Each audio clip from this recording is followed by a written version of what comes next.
2011 was not a good year to be a bad guy. Osama bin Laden, dead. Muammar Gaddafi, dead. And then, right near the end, karma caught one more of them. Kim Jong-il, the supreme leader of North Korea since the death of his father Kim Il-sung in 1994. A tyrannical dictator alleged to have taken as many as 200,000 political prisoners during his reign, Kim Jong-il was also known for having a flair for the theatrical. That parody of him in Team America may have existed primarily so that Trey Parker and Matt Stone could make uncharacteristically shallow and, let's face it, kind of immediately dated swipes at celebrity activism, but it's not actually that far off. The North Korean state-run media and school systems were instructed to portray him to the public as a kind of living god who could control the weather with his emotions and whose birth was heralded by a double rainbow.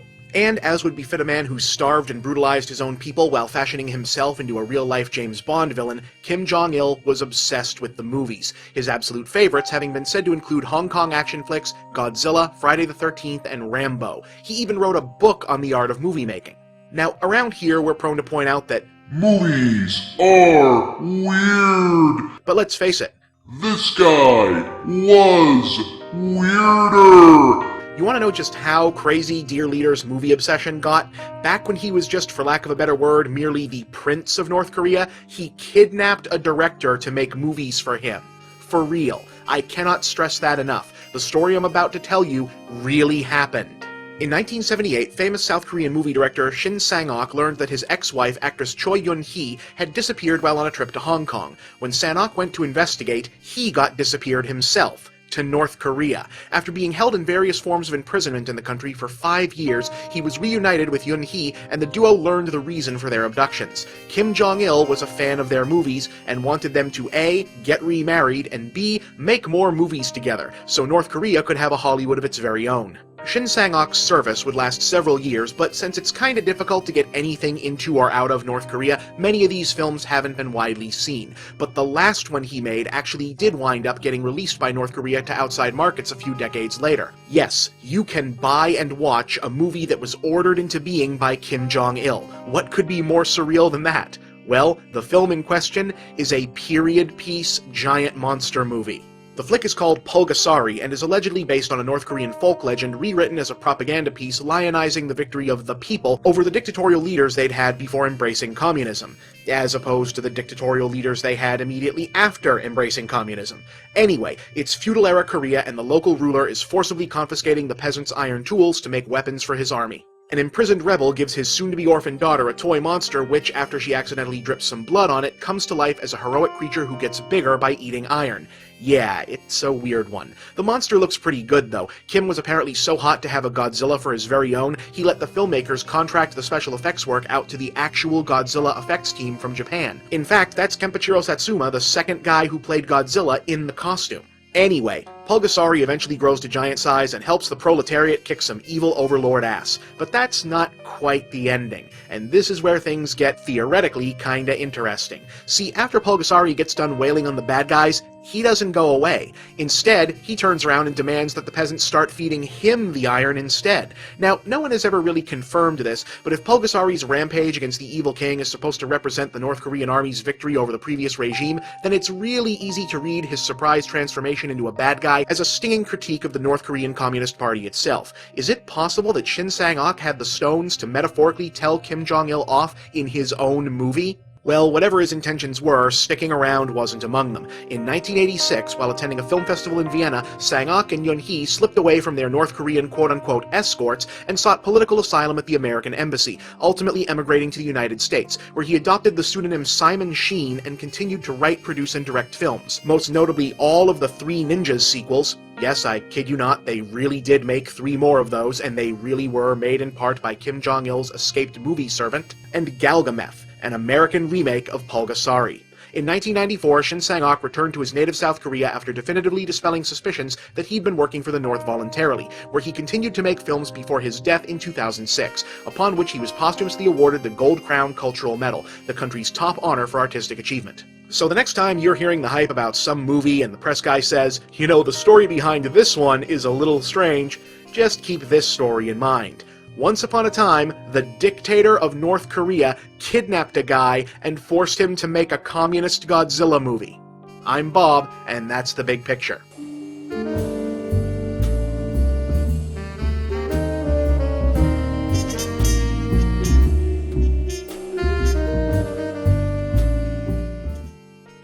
So if I talk about this, will you stop asking? Fine. Watchmen prequels. Pointless, dopey idea. Okay? Satisfied? No? Fine. Comics are weird. So, a couple weeks back, DC Comics announced they were finally going to pull the trigger and publish a set of prequels to Alan Moore's Watchmen, setting off the predictable onslaught of negative outcry from comic fans, most of whom are still probably going to buy them anyway, and an equally predictable sarcastic dismissal from Alan Moore. Me, I can't really get worked up either way. Yes, the idea is stupid on its face, and I'm obviously inclined to side with a creator over a corporation in the broad strokes, but it's kinda hard to dive into the whole no one should touch these characters but Alan Moore thing, given that reworking other people's characters defines so much of Mr. Moore's own work. I mean, even Watchmen itself started out as a revisionist book. Yeah, people tend to forget that, but Moore originally didn't conjure Watchmen out of thin air. Originally, he pitched it to DC as a miniseries featuring a set of characters that the company had recently acquired from their defunct competitor, Charlton Comics, namely the Blue Beetle, the Question, Peacemaker, Captain Atom, Peter Cannon, Thunderbolt, and Nightshade. DC loved the pitch, but were already planning to integrate the Charlton characters into the continuity of the mainstream DC universe, so Moore and artist David Gibbons redesigned the characters even further and gave them new names. Blue Beetle became Night Owl, Question became Rorschach, Peacemaker became Comedian, Captain Atom became Dr. Manhattan, Peter Cannon became Ozymandias, and Nightshade became Silk Spectre. So, yeah, can't really muster up the old moral outrage on this one. Yes, it sucks that it's all just another way for DC to keep Moore from getting his rights to the characters back, and it really sucks that they allegedly pitched the prequels to Moore himself with an offer to let him have the rights back if he'd endorse them, but that's the same contract law BS that's been screwing comic creators since Siegel and Schuster. Everything old is new again, and if you're not going to read stuff published by corporations who've screwed writers and artists in their employ, you're not going to be reading much of anything, period. Speaking of writers and artists, what really annoys me about this is that these prequels aren't just a waste of our time, it's a waste of the people doing the work's much more valuable time. The lineup on these books is a who's who of some of the best talent in DC's Rolodex. Brian Azzarello, J. Michael Straczynski, Amanda Conner, Darwin Cook, Adam Hughes, Len Wein. These are people I'd much rather see spending their time on new ideas, or failing that, since we are talking about DC Comics here, new versions of old ideas that won't be instantly overshadowed by the original. The whole thing just highlights what a problematic rut the whole industry is in. Part of the reason why the number of reliable, marketable characters and stories that DC and Marvel and whoever else can leverage into movies or TV or merchandise or whatever else pretty much ends in the mid-1980s is that creators like Alan Moore started asserting themselves during rights issue cluster like what happened with Watchmen. So these days, publishers increasingly don't get to just keep everything creators come up with as part of their permanent continuity backlog. That's been a good thing for creators, but it also means that the respective universes of Marvel, DC, etc. have been repeating themselves for the better part of 3 decades now. Which, ironically enough, is probably the biggest reason why DC thinks it would be a good idea to try making more Watchmen, and why so many fans, despite often stated reservations, will probably end up buying and reading more Watchmen. After almost 30 years, nothing has really stepped up to take Watchmen's place. Oh, there have been plenty of attempts. Kurt Busiek's Marvels was probably the best attempt anyone is going to make at doing a Watchmen built around publishers' authentic characters and continuity, and the Mark Waid, Alex Ross project Kingdom Come is frequently referred to as the rebuttal to Watchmen, but none of those have made the same kind of impact or had the same lasting effect. Watchmen didn't just break the mold in the comics industry, it broke the mechanism by which it did the breaking in the first place, to the point that even DC seems to have finally conceded that there'll never be another one, so now they're just down to making the same thing over again. I'm Bob, and that's the big picture.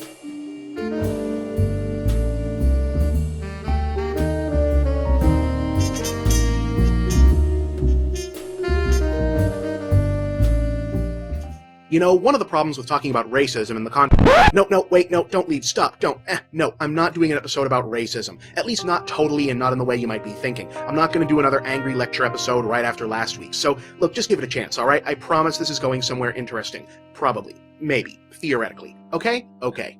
So, one of the problems with talking about the R word in the context of present-day popular culture is that people tend only to think about it in an immediate sense. And in the immediate sense, racism doesn't often seem to have the kind of presence in movies, books, comics, or even reality that it used to. Which means that when it does come up, people tend to get a little defensive, often because they're sincerely unable to recognize how the overt racism of the past might still linger in both the pop culture fiction and actual real-life culture of today. It's the other big, hey, why are we still talking about this topic, right? Well, let's investigate a small example of this. First, let's talk quickly about the actual language at play. Technically, racism should just be a benign term, right? Because the suffixes ist and ism, when applied to a word, generally means based on, characteristic of, etc. So racism and racist really just mean based on race. The reason it has an exclusively negative meaning in colloquial modern English is that the civil rights movement of the 20th century was primarily based around overturning race-based, aka racist, policies that were being used to unfairly exclude minorities from political and social mobility. Secondly, let's even more quickly talk about historical context, i.e. the inescapable fact that the above-described concept of racism as a social policy has been the default operating model of most human civilizations for as long as there have been human civilizations. It's important to remember that. The idea that ethnic equality, that genetic racial background has nothing to do with your tangible human worth is, in terms of human history, kind of a brand new idea. Hell, as late as the early 20th century, it generally didn't even need a name. Racism was just something everyone accepted. To put that another way, do you really expect every last remnant of this thing called racism that existed as an accepted truism for thousands of years to be totally cleaned out of our collective system now because we started fixing it maybe a couple decades ago? I mean, think about that. Now, here's an example. If I told you that an upcoming movie or video game took place partially in The Lost City, what would you picture? Pretty sure for most of us it'd be a bunch of crumbling architecture, usually in the jungle, maybe in the desert, but usually the jungle, covered with vines, partially submerged, etc. Now, in reality, so-called Lost Cities get found everywhere, but when most Westerners think of The Lost City, we think, well, this, right? So, why is that? Well, it's mostly because the concept of the Lost City, or more broadly, Lost Civilization, is a trope of genre fiction first popularized in the late 19th century by authors like H. Rider Haggard and Edgar Rice Burroughs, and subsequently repopularized in modern times by Indiana Jones, Tomb Raider, Uncharted, etc. And in those stories, the jungles of Africa and/or jungles heavily reminiscent of Africa tended to be where this stuff got found. Why Africa? Well, because said genre originators, H. Rider Haggard especially, were basing their fantastic tales loosely on real events. Very, very loosely, I stress. See, earlier in the 1800s, there was a booming period within the so-called Dark Continent for exploration by the forces of European colonialism. Now, colonial explorers in Africa were expecting to find strange animals and plants, but as they pressed deeper into the quote-unquote unexplored territory, they occasionally found something they could never have expected: the ruins of ancient cities, like this one, Great Zimbabwe. Finding this stuff, to put it mildly, blew their colonial minds. How could buildings, architecture, what looked a little bit like castles, be sitting here on a continent they believed was completely and utterly primitive? And most mysteriously of all, who built them? And where did they disappear to? Both the discoverers and the folks back home hearing about them were given to concoct fantastical theories. Was this perhaps Atlantis? Or Mu? Could these be the diamond mines of King Solomon? Who put this here? Now, are you getting what's kind of tragically hilarious about this in hindsight? I mean, think about it. What's so bewildering about finding evidence of human civilization? They didn't find this on the moon. They were in Africa. There's tons of people all over Africa. Except they were black people, you see. So the concept that people living in Africa now might have built this or even descended from people who built this evidently didn't occur to the colonialists at all. What the? Black people building castles? Ridiculous! Ridiculous, I say! So pervasive was the commonly accepted racist view of European cultural superiority and African inferiority at the time, it was easier for them to believe that the lost ruins found in Africa and elsewhere were the remnants of some unknown, mysteriously vanished, super-advanced, and presumably white civilization than it was to even consider that black Africans had at one point constructed the buildings. So, you see how this works? An overtly racist assumption, however common it was at the time, fires the imagination of a few, which in turn fuels a new genre of popular fiction for many more, which in turn gives birth to a genre trope that endures to this day and is so profoundly well entrenched in the Western popular psyche that we almost never even think or have reason to think about whatever unfortunate implications it might have brought with it into the present day. Now, does that mean that every use of the Lost City cliché is tainted by outright racism? No, not really. Does it make, say, Indiana Jones racist? No, not real. Okay, that's kind of a whole other can of worms. Does it make you racist if you enjoy the Lost City stuff in video games and movies, whatever? Of course not. I didn't lay all that out to make you feel bad, merely to illustrate a point. Much as we all like to pretend otherwise, this kind of stuff doesn't just go away. Its remnants linger on in the cracks and crevices of our collective popular culture, and only by acknowledging it, exploring it, and dealing with it in an intellectually honest way can we truly move beyond it. I'm Bob, and that's the big picture.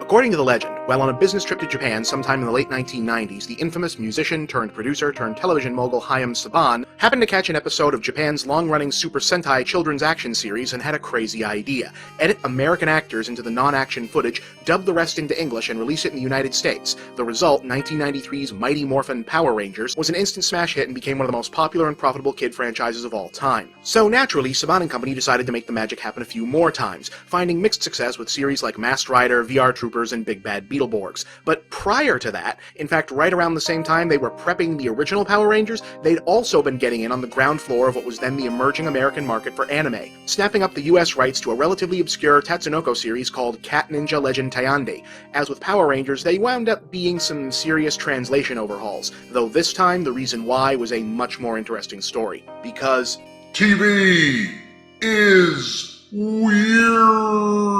Alright, so there are some conflicting accounts as to exactly how all of this went down, but here's the basic idea. Cat Ninja Legend Tayande was actually not a huge success in Japan. It did okay, but it only ran for one 54-episode series, and was pretty lightly merchandised compared to a lot of its peers, and as such, it was never properly prepared for any kind of international release, and the production materials, supposedly including some of the original master tapes, weren't especially well preserved. So when the US production team assembled by Saban sat down to start translating, they discovered they had a lot less to work with than they were expecting. Oh, they had all the shows, but depending on who you ask, the original scripts, audio, story notes, and pretty much everything else containing important information, like, oh, what the plot was, who the characters were, or what any of them were supposed to be saying or doing, was either incomplete, poorly translated, not translated at all, or simply non-existent. So goes the story. The dub team's only option was to watch the untranslated episodes, try to figure out what was supposed to be happening and what the relationship between the various characters were supposed to be, and then, well, just make the rest of it up. And thusly, the Samurai Pizza Cats were born. Samurai Pizza Cats! Oh yeah! Who do you call when you want some pepperoni? Samurai Pizza Cats! They're so bad, they've got more fur than any turtle ever had! Here's the thing though, while the original show was pretty basic anime, anthropomorphic animal kid action fare, it was, well, very Japanese, with visual references and iconography grounded in tropes and formulas of manga and Japanese pop culture immediately familiar to its original audience, but not familiar at all to the dubbing team. So goes the tale, they ultimately decided that the best way to translate the weirdness before them was to just play it for comedy. So while Cat Ninja Legend Tayande had been a mostly straightforward talking animal fantasy show with some kid-oriented slapstick, Samurai Pizza Cats took the form of something closer to Animaniacs or SpongeBob, peppered with fast-paced verbal humor, groaner one-liners, pop culture references, fourth wall-breaking asides to the audience, and just shy of naughty humor for the adults. Like The Oath, for example. We kittens are a special breed. We never call retreat. Whenever Big Cheese knocks us down, We run upon our feet. So hail to thee, O Pizza Cat! Please ring your little bell. Although you may be pen and ink, we know you'll fight like Pizza Cats! Yeah, that's right. Samurai Pizza Cats was essentially its own abridged series. And yes, their samurai armor has little cat bells. That's awesome. What was it about? Well, it all took place in Little Tokyo, a retro-futuristic version of feudal Japan populated entirely by talking robot animals. Gee, I can't imagine what about that seemed so bizarre to the dubbing team. The ostensible ruler, Emperor Fred, is in actuality a well-meaning idiot whose power is manipulated by his corrupt, not-so-secretly evil Prime Minister, the Big Cheese, who schemes to seize power via his private army of ninja crows commanded by his underlings Bad Bird and Geriatric.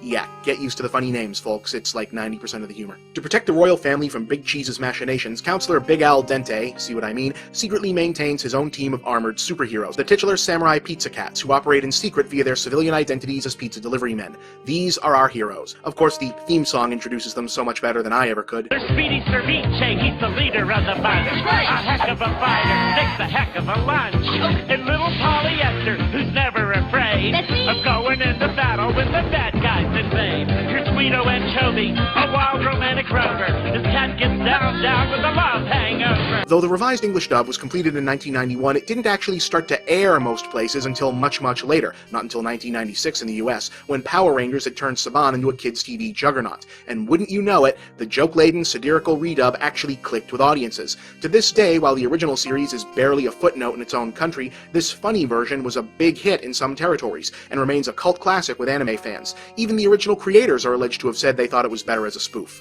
Since the original TV run, though, the show has remained a bit hard to come by. Saban sold the rights to most of its kids' TV brands to Disney in the early 2000s, which is supposedly why the characters weren't able to turn up in Tatsunoko vs. Capcom. But recently, Saban bought all their material back and, along with the long-awaited DVD releases of the original seasons of Power Rangers, have announced a complete DVD release for Samurai Pizza Cats later this year. You know, I can't help but wonder what else might have been better if someone had lost the script. I'm Bob, and that's the big picture.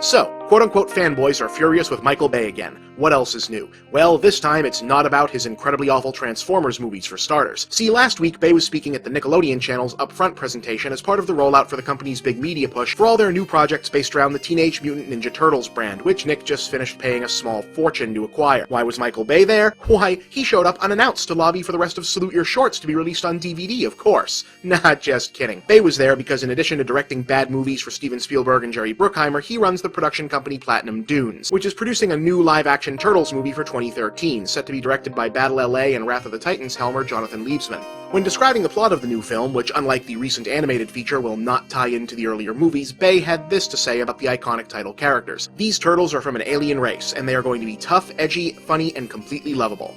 So the turtles are aliens now? Sure sounded like it. Fans reacted with what could be called the predictable outrage that greets a proposed major change to the mythos of pop iconography, ranging from the reasonable to the, less than reasonable. Now, to be fair, it's increasingly plausible that this is all being taken out of context. Bay is only the film's producer, after all. He's not writing the screenplay or even directing it himself, and it's pretty damn likely that he's not hugely familiar with the characters to begin with. Geek culture website BadassDigest.com pointed out that alien-related origins aren't exactly, well, alien to the franchise to begin with. In the original Mirage comic books that preceded the more widely seen animated and feature film versions of the characters, it was ultimately revealed that the ooze responsible for creating the turtles was tied to a chemical company that was actually a front for the Utrom, a small blob-like race of alien invaders who rode around in humanoid robotic bodies and served as the inspiration for the probably more well-known character of Krang on the animated series, thus raising the possibility that perhaps Bay misspoke and what's really being referred to is this alien-related origin being used for the new film, perhaps with the Utroms or even Krang himself as the bad guys.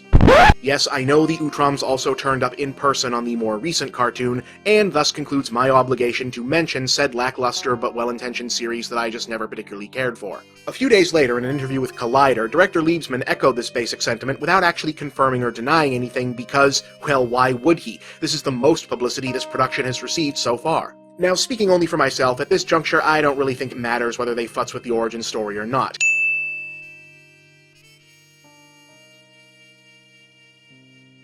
I mean, yes, making them part of some alien race would be stupid, because part of the point of these characters is that they were ordinary pet store turtles, made extraordinary through sheer chance, thus lacking the tired-ass predestination chosen one bullshit that crops up in so many other franchises. But the fact is, even with the proper origin story, this movie is still probably gonna suck by virtue of being made by the same basic entities that already screwed up Jason, Freddy, Leatherface, and Optimus Prime.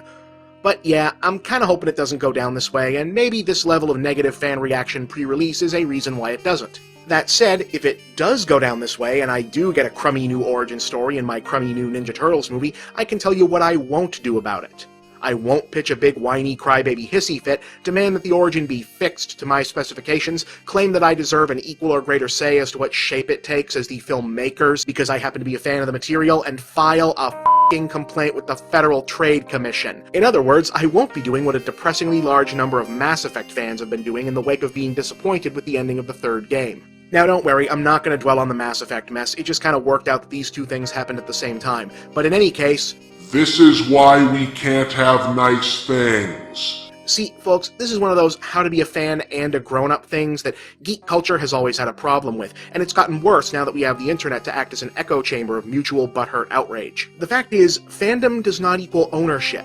You don't have creative rights to something that someone else made just because you like it a whole lot. This is very basic stuff. The audience for things like books, movies, video games, etc. are not entitled to have them meet every single expectation. You buy your ticket, you take your chances. Otherwise, no one would ever take any kind of creative risk. And risk is what both making and enjoying art and entertainment is all about. Making something that really represents your vision means accepting the risk that not everyone is going to like it. If you're just making what you've already determined everyone will like, it's probably not going to be very good. Same thing goes for the consumer side. Without the risk involved with not knowing whether or not you'll ultimately like something, a lot of the fun and excitement of experience in it is gone. And while the pre-assurance that you're more likely to enjoy something because you've been enjoying it is a key part of being a fan, one must not forget that the aforementioned risk dynamic is probably why your property of choice was good enough to make you a fan in the first place. Now, that's not to say that you're not supposed to criticize things you don't like, you just have to know where the line is between critiquing the handling of a property and asserting non-existent rights of ownership. And not just because it makes you look silly.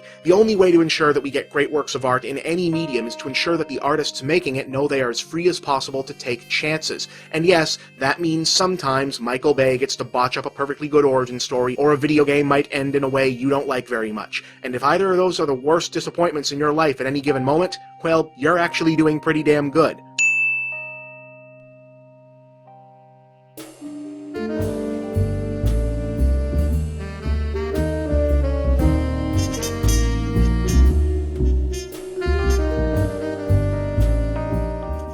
Last week, we spoke a little bit about the mounting fandom outcry over rumored changes to the central mythology of the Michael Bay-produced, Jonathan Liebesman-directed Teenage Mutant Ninja Turtles reboot, which has apparently now been rechristened as just Ninja Turtles, by the way, but everyone only wanted to talk about the other thing mentioned in that episode, or so it seemed. But me, I still find the Turtles conundrum to be kind of interesting in its own right, and since it's only a matter of time before the first horrible-looking screenshots wind up online, and it starts looking crappy for real rather than just crappy in theory, let's go back to that well. Now, what's interesting about the way quote-unquote Turtlegate has played out for me is the way that it places a spotlight on the occasionally awkward relationship of fans to their various fixations. The wrath unleashed in this case was utterly textbook. Bay implied a fairly substantial change to the original mythology of the characters, and fans devoted to said original mythology cried foul. What makes it a special case, though, is that the version of the characters that the vast majority of fans are so protective of is not actually the original mythology. Oh yeah, let's get clear on this point right off the bat. Can we please stop with the revisionist history posing, internet? If every single Generation X Ninja Turtles fan who says now that they were into the original underground comic book versions first actually had been, Eastman and Laird would have been able to retire in matching golden houses before they'd signed a single merchandising deal, so please cut it out. Ahem. Most fans of the Ninja Turtles who came up in the 1980s were likely first introduced to the characters by the cartoon series, the action figures, or the various popular video games, all of which maintained a mostly consistent universe and character roster. Leader, Nerd, Wolverine, Jeff Spicoli, Mr. Miyagi, Hotter Lois Lane, Fifth Ranger, Ooze, Masks, Bad Guy, Bigger Bad Guy, Henchman, etc., much of which eventually made their way into a pair of decent live-action movies and a third live-action movie that must never be mentioned again. Turtle merchandise was everywhere in the mid-1980s, and the sharper-eyed kids prone to devouring such sundry amusements would often note that some of the graphic elements used to create the merch looked a little off. Case in point, the original game for the Nintendo Entertainment System. Badass cover, to be sure, but why are they all wearing Raphael's colors? Come to think of it, you'd see them all wearing red on a lot of the merchandise. Now at the time, most younger kids probably didn't know what to make of that, though by now they've probably sussed it out if they still care. The NES cover, and most of all the other all-red merch, was using recycled artwork produced for the original comic books published by Mirage. This original iteration of the characters had been aimed at older audiences and an underground comics readership, a black and white parody of the teenager, ninja, and mutant fixations dominating mainstream comics at the time, and of Frank Miller's Daredevil run in particular. The Turtles, dark and gritty. Shredder, not terribly important. Krang, Bebop, and Rocksteady didn't exist. The version of the characters in their universe that most of my generation grew up on, and thus the one that people tend to be angry about Bay and Platinum Dunes supposedly deviating from, was itself more or less an entirely alternate adaptation, developed by a creative team hired to develop a promotional animated miniseries by Playmates, then a small toy company who'd licensed the characters for action figures but wanted TV exposure because even popular independent comic books didn't actually sell all that much. Said miniseries became a huge hit, spun off into a massively popular series, and turned Playmates' modest investment into one of the most popular toy lines of all time. And thus this version, and its rapidly expanding universe, continuity, and character roster, became the Ninja Turtles as far as most of the popular culture was concerned. Though, to be fair, the movies did split the difference by using the four Turtles' personalities from the cartoon, but shaping the rest of the movie slightly closer to the Mirage books. Now, this sort of thing actually happens more often than you'd think. For example, you probably think of the Riddler and the Penguin as being among the core or foundational Batman villains, right? And they both did originate in the early days of that character, but they actually weren't all that popular, remained pretty obscure, and rarely appeared in any comics after that. that. The reason that anyone today knows who they are at all is because they were used on the 1960s Adam West Batman series and became so popular there that DC brought them back. That same series was also responsible for resurrecting Catwoman, who had been totally absent from the comics for over a decade because DC worried she was too sexualized to exist under the Comics Code Authority censorship guidelines established in the mid-1950s. Hell, that show invented Mr. Freeze. Loosely based on an obscure villain named Mr. Zero, he was otherwise an original creation from the series later exported back into the comics. You see guys, fandom often isn't just about whatever it started being about, it's also about itself. And as such, fandoms often end up creating a fan consensus about what is and isn't essential about a property that doesn't necessarily reflect the original version it's often claimed to. For example, as far as I'm concerned, in my heart of hearts, the Mario Brothers come from Brooklyn. I know that was never officially made part of the game's canon, but it was the backstory of pretty much every narrative version of the characters Nintendo officially licensed back in the day, and I'll always consider that to be the story. See also, I will never ever call this person Eggman. Now, that's not to say that ham-fisted desecrations like the Halle Berry Catwoman or Michael Bay's own abominable Transformers movies don't more than deserve the lashings they take for throwing out anything resembling what inspired them, just that fan culture would occasionally do well to step back and consider whether or not this or that element is fundamental to a franchise, or merely fundamental to their preferred understanding of it, and to be fair, also consider whether or not that makes a difference. But you're probably still gonna ask what I'd want to see happen to the Turtles.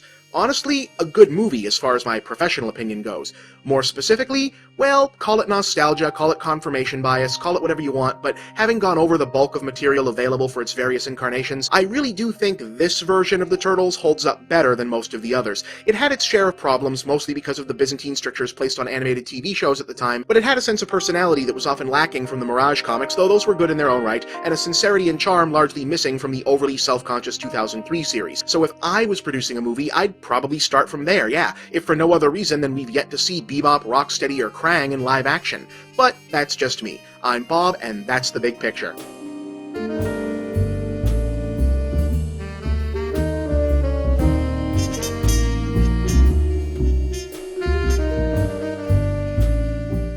In the late 1950s, the Italian movie industry hit a goldmine. By hiring the various athletes and strongmen emerging from the era's booming bodybuilding and fitness fads as actors and utilizing the natural beauty of the Mediterranean wilderness as backdrops, they could stage loose adaptations of iconic historical, biblical, and mythological tales with the added draw of attractive, scantily clad stars while spending very little money. And when 1958's ultra-low-budget Hercules, starring American bodybuilder Steve Reeves, became an unexpected hit in the United States, it touched off a massive international craze for such material, spawning an entire genre of so-called swords and sandals epics. The films are pretty terrible for the most part, and fans of Mystery Science Theater are more than familiar with just how bad it could get. But it's also not hard to see why it was so popular. Consisting almost entirely of beefy, barely clothed muscle men, Hercules and its progeny were essentially porn for women. Oh, and for gay men too, to be sure, but the studio marketing guys were obviously more focused on the women. In particular, they were believed to be hugely popular with stay-at-home mothers of young boys. Junior got a theoretically exciting movie about swords and monsters and heroes, while Mom got ideas. Filthy, filthy ideas. And now you know what Dr. Frankenfurter was talking about when he said, "We could take in an old Steve Reeves movie." The genre fell out of favor midway into the 60s as spaghetti westerns and James Bond knockoffs became the Italian schlock cinema's new cash cows. But in the early 1980s, the confluence of Conan the Barbarian becoming a surprise mega-hit and the continued popularity of the sci-fi fantasy epics in the wake of Star Wars brought swords and sandals briefly back to life. And it was in this magic moment that the notorious Menahem Golem and Yoram Globus, yep, those guys, decided to bring the tradition of Italian Hercules movies back to life. And the result was a 1983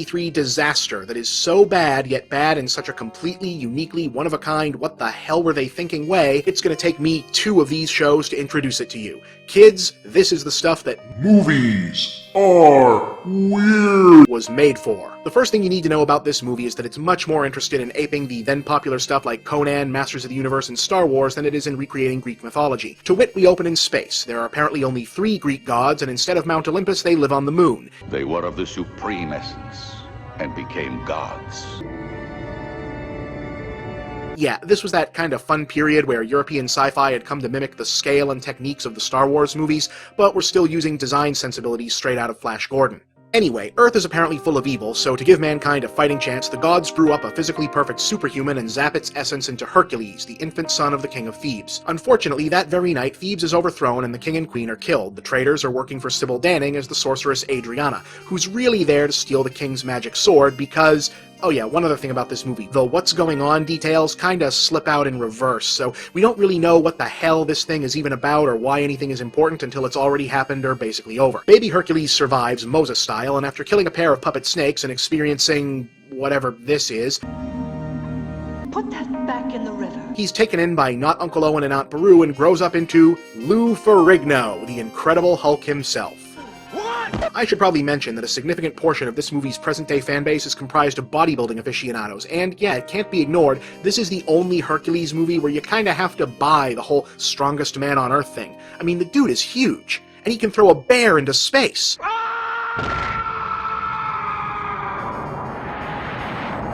The bear had been sent by Hera to kill Herc's adopted dad. Just like in the original myths, Hera is working against Hercules, even though in this version she has no logical reason to do so. So Hera calls in the favor of her earthly minion, King Minos. Believe it or not, this is our main bad guy, though of course they won't bother explaining why until the end of the damn movie. Minos, meanwhile, subcontracts his Kill Hercules job to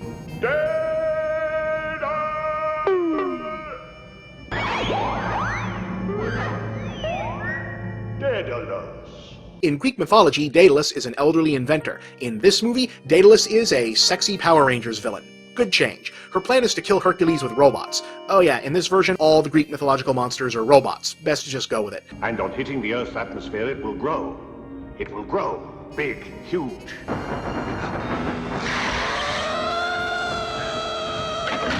So Herc defeats the flying robot fish, I guess, but fails to save the life of his adopted mother. So he sets off on a quest to find himself that for some reason involves sword fighting, beating up random guys with a log, messing with some chariots, and diverting a river to clean out the world's filthiest stables.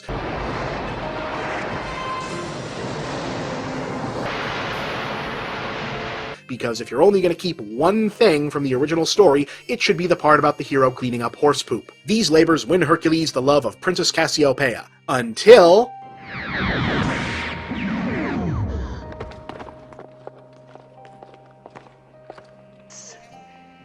Here.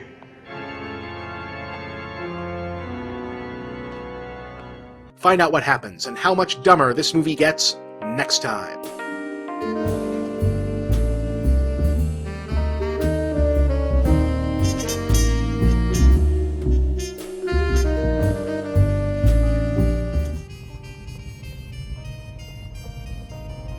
Where was I?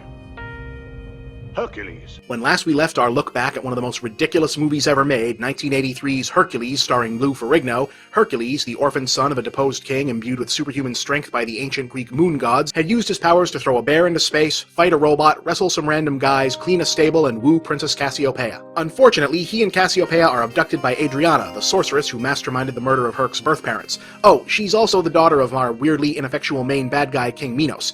We have to eliminate Hercules. Yeah, you see what I mean about how this movie kind of forgets what order to reveal important information in? Hercules gets tossed into the world's shallowest ocean and washes up on a mysterious island, and this is the point where the movie becomes the live-action equivalent of watching somebody play Dragon Quest. The island is inhabited by the good witch Circe, who needs some of Hercules' blood to restore her to youth. Who are you? Circe reveals that she has a magic amulet that can teleport them to Minos' kingdom, but only Herc can retrieve it. So, after battling Daedalus' next killer robot... The last one didn't work so well, you know. It spits cosmic rays of deadly fire.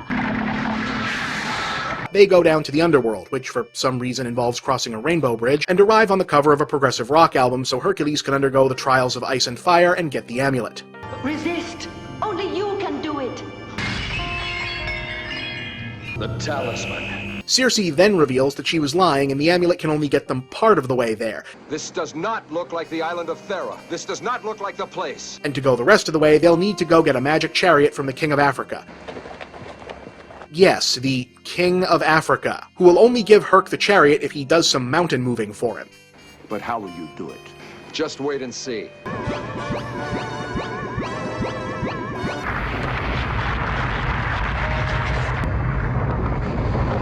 In case you're wondering, no, this seemingly really useful turn-me-into-a-giant power is never used again. The magic chariot, by the way, doesn't come with any magic horses to pull it, but Herc has a plan for that too. I need a rope tied around this stone, sorceress.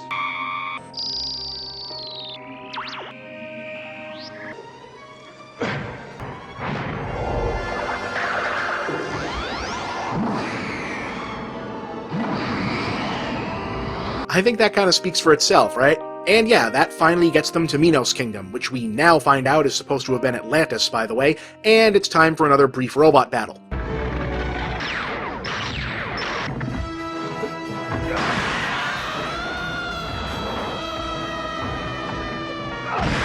Which ends with Circe dead. You know, Hercules kind of sucks at the whole hero thing. He's had to protect exactly 3 people total throughout this whole movie, and they all died. Oh, and King Minos finally explains the plot. The pure magic of perfect knowledge. Science is impeccable. It's the sword that holds the key to my power. Beyond this point, the Phoenix cannot rise. You captured the Phoenix? Just as the Phoenix is renewed in the destruction of its own ashes, so my strength is renewed every summer of the 7th equinox when I offer it a virgin bride.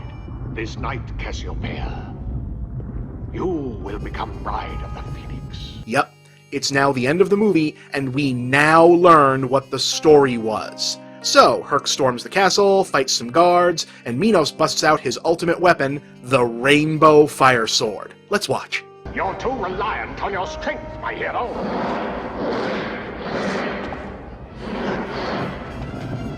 You look muscle-bound, but you're pretty agile, aren't you? This sword consecrated to Zeus fears nothing!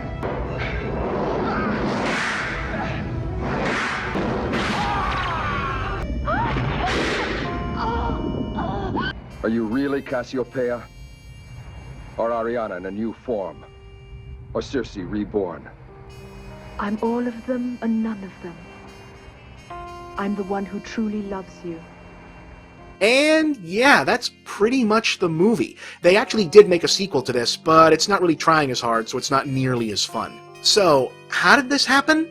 Well, it's actually kind of hard to say. It is known that the original director Bruno Mattei was replaced early on by Luigi Cozzi, aka Louis Coates, who was at the time better known for sci-fi movies like Star Crash. Sybil Danning, who played Adriana, has claimed that the original intent of the production was to make a true successor to the Italian Hercules movies of old, with the sex and violence, sex in particular, turned way the hell up to beat Conan at its own game, but that Ferrigno, whose name recognition they were counting on to sell the damn thing, was more interested in making a movie for kids. That makes a lot of sense, actually, though apparently Danning and Ferrigno were already on unfriendly terms before the film began, so maybe take that with a grain of salt. However it happened, Hercules is a bad movie I keep with me just in case. You never know when a party is going to be winding down or some folks in an enhanced state of mind will be visiting, and you might need something this outlandish to throw on in the background. Go on, give the whole thing a watch and you'll see what I mean. Just don't say I didn't warn you. I'm Bob, and that's the big picture.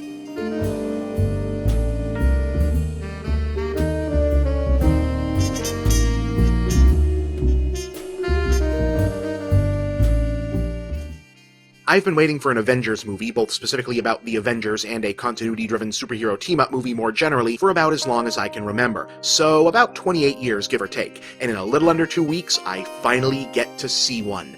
Actually, that's not totally true. It's most of you who will have to wait almost 2 weeks to see the Avengers. I get to see the Avengers a couple of days from now, because things like that are my consolation prize for working on and within the internet. Ugh.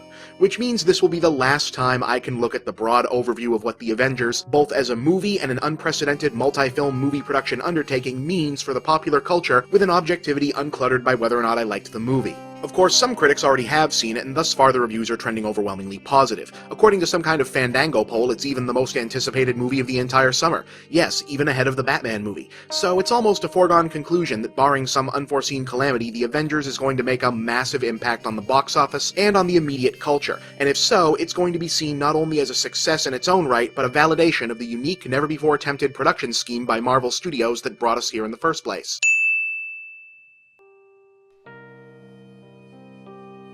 Continuity has long been the lifeblood of geek culture in the realms of comics, literature, and even television, but in film it was long considered too complicated to maintain. You had long-running series with internal mythology or the occasional leap back and forth between related media, but never anything as tightly unified as, to use the most relevant example, superhero comics, which exist in a publisher-contained universe and leap in and out of each other's stories like passers-by on a crowded street.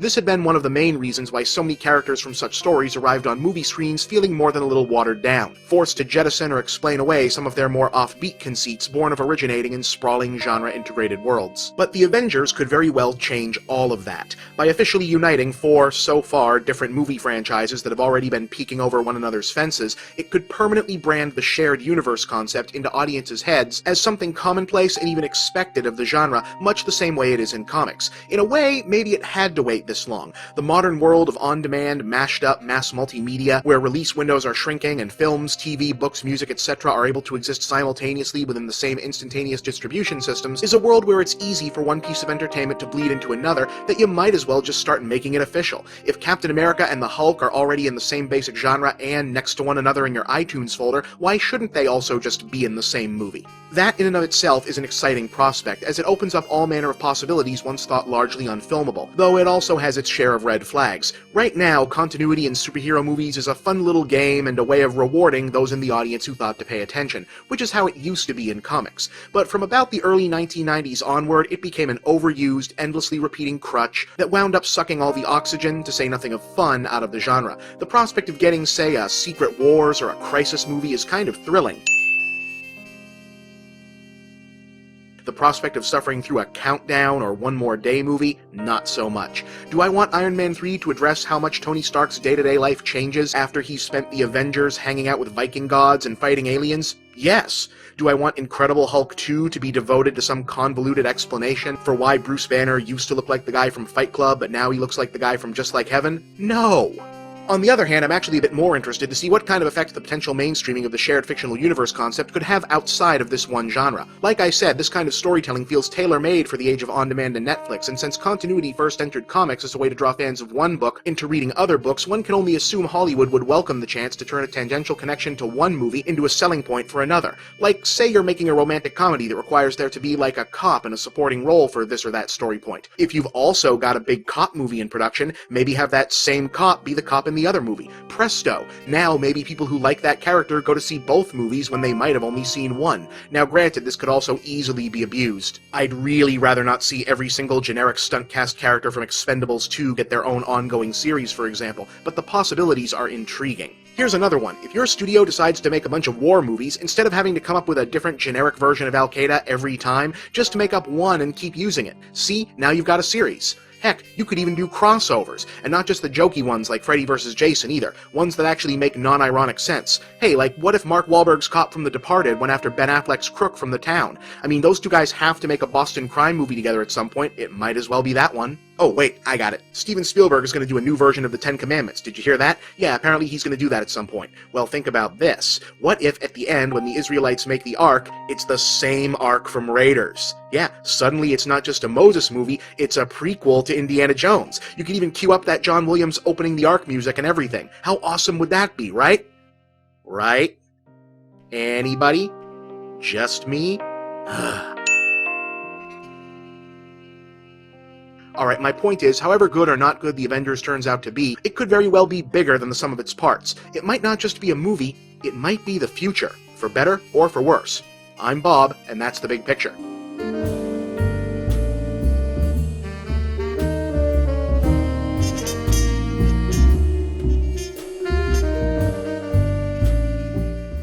So, The Avengers was f***ing awesome, breaking box office records, proving Marvel Studios' mad plans worthwhile, successfully transplanting comic book continuity to movie screens, throwing down the gauntlet before all superhero movies to follow, possibly resurrecting the big screen career of the Incredible Hulk, and improbably transforming hardworking character actor Mark Ruffalo into the breakout star of what might end up being the biggest movie of the year. Now, as the box office dust settles a few days later, the minds of fans worldwide turn to the all but inevitable question of what other famous figures of Marvel Comics lore might be suiting up for the all but inevitable Avengers 2. Browsing through the usual forums and the Twitter, it becomes clear that a lot of people are still expecting the new Spider-Man or perhaps Wolverine to make an appearance, yet unaware that this isn't really a possibility.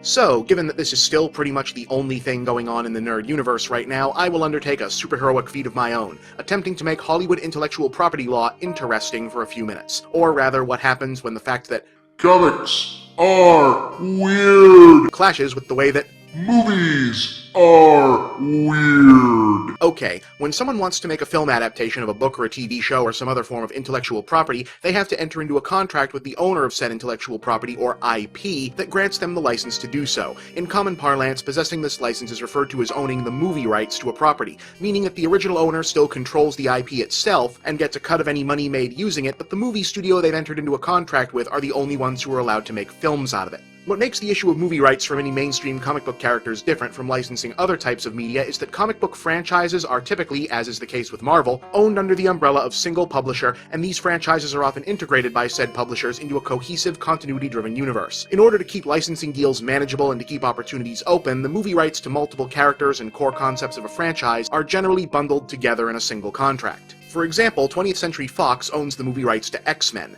but that doesn't just mean they own the characters and the name, they also own the concept of mutants, and thus automatically own the movie rights to any Marvel character who is themselves a mutant, even the ones who aren't traditionally part of the X-Men brand. Prior to starting their own movie studio to develop movies based on their properties in-house, Marvel more or less kicked off the boom in superhero movies by selling the movie rights to their characters to multiple different studios. Fantastic Four, X-Men, and Daredevil went to Fox, Spider-Man went to Sony, Blade went to New Line Cinema, which I think means he's now owned by Warner Brothers, Ghost Rider is at Columbia, Punisher is with Lionsgate, and so forth. The Incredible Hulk was actually with Universal, but they sold the rights back to Marvel when Ang Lee's first Hulk movie didn't make enough money for them. All the rest are staying right where they are because, while in the old days movie rights licensing could go on nearly forever, and you could buy the rights to something and just sit on it to prevent someone else from making it, most present-day versions of license agreements include a caveat that the licensee will lose the movie rights if they aren't actually putting it to use, meaning that if these studios don't keep producing films based on these characters, Marvel, which is now itself part of the all-powerful Walt Disney Company, could conceivably get them back.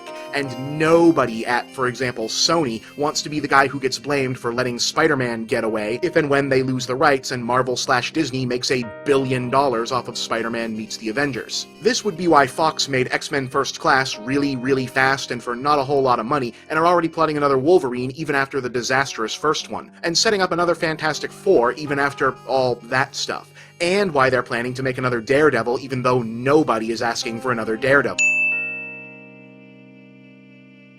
And of course, it's why Sony went full steam ahead on a wildly unnecessary reboot of Spider-Man, with a dramatically lower budget and newer, more affordable cast members, and then went and announced a sequel before the first film even hits theaters, amid rumors that the studio is so unhappy with the finished product that they're already bringing in a new creative team should Part 2 become a reality. Believe it or not, some of this is actually still in a state of flux. For example, there's still some legal dispute over who actually owns the rights to Namor, the Submariner. He's usually thought of as a member of the Fantastic Four supporting cast, and he's often referred to as the first mutant, which in both cases would mean he belongs to Fox. But he actually originated in his own World War II era book decades before any of that, which could mean he still belongs to Marvel itself. And if you want really complicated stuff, Marvel Studios boss Kevin Feige recently claimed that Marvel and Fox actually share the rights to the popular Avengers mainstays, Quicksilver and Scarlet Witch, even though as the children of Magneto and mutants themselves, they should be part of the X-Men package. How does that work? Apparently, Marvel can use them in movies because they're more regularly associated with the Avengers,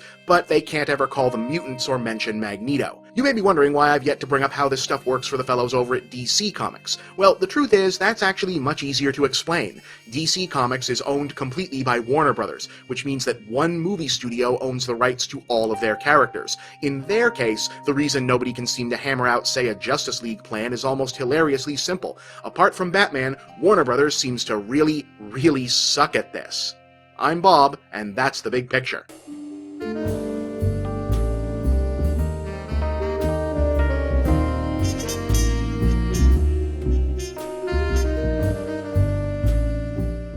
So, apparently everybody expects me to have an opinion about this, then.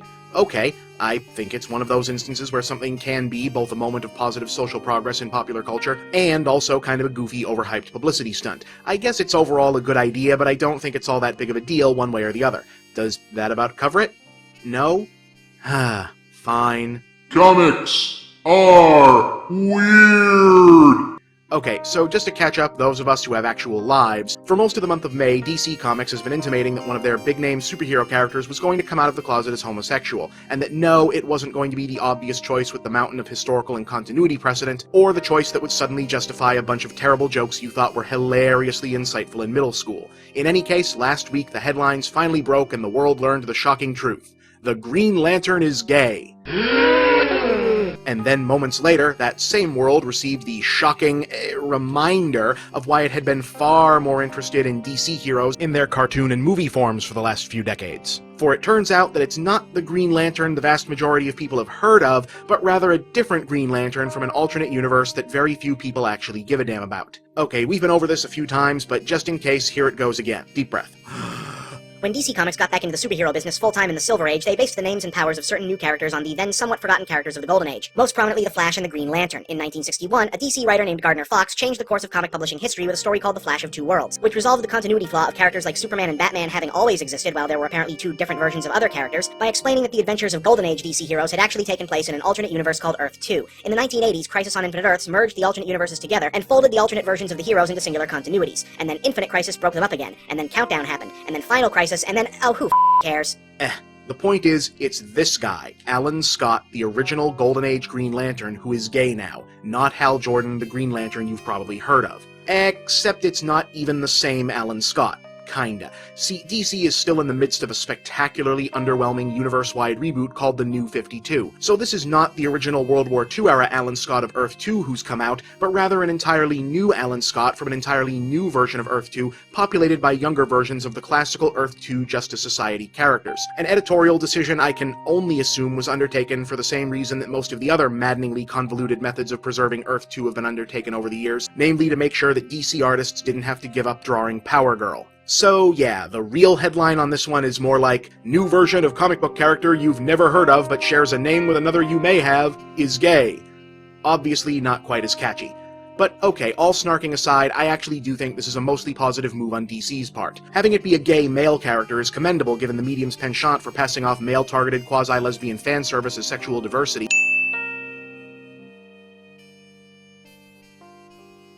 And before anyone asks, no, I'm not talking about Batwoman or Renee Montoya, who are actual good characters. I'm talking more about the fact that, fairly or not, the presence of a gay man feels like more of a sincerely taken creative risk in a medium where, let's be honest, pretty much every female character has been positioned as plausibly bisexual since the mid-1980s. Also, while the fact that it's not the quote-unquote real or original Alan Scott somewhat dulls the actual impact, the fact that there's at least the association with a character in the square-jawed, classically masculine archetype is a welcome act of stereotype subversion. It's a baby step, sure, but it's a step, and more importantly, it's a step in the right direction. I do want to address two little things, though. Every time a fictional character undergoes a race or gender or sexuality change, there's a predictable outcry asking why we can't make new characters for underrepresented groups, rather than mucking around with established ones. And while I'm sympathetic to that idea to a degree when it comes to race and gender, sexuality is a little different. The experience of having one's public persona change in the eyes of peers and even themselves if they hadn't previously identified as gay is a very real part of the LGBTQ experience in modern culture, and as such, having established characters come out makes a certain amount of thematic sense. It's not quite that pronounced in this case, since this is a new incarnation of Alan Scott who is apparently already out in his backstory,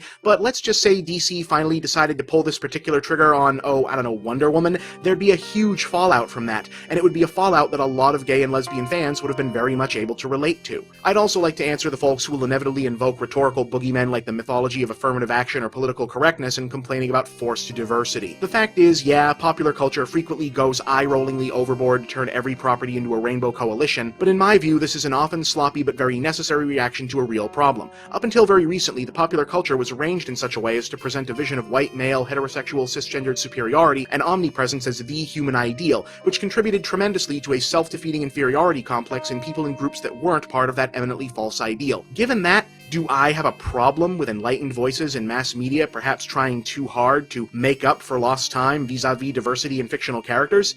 No. No, I do not. I'm Bob, and that's the big picture.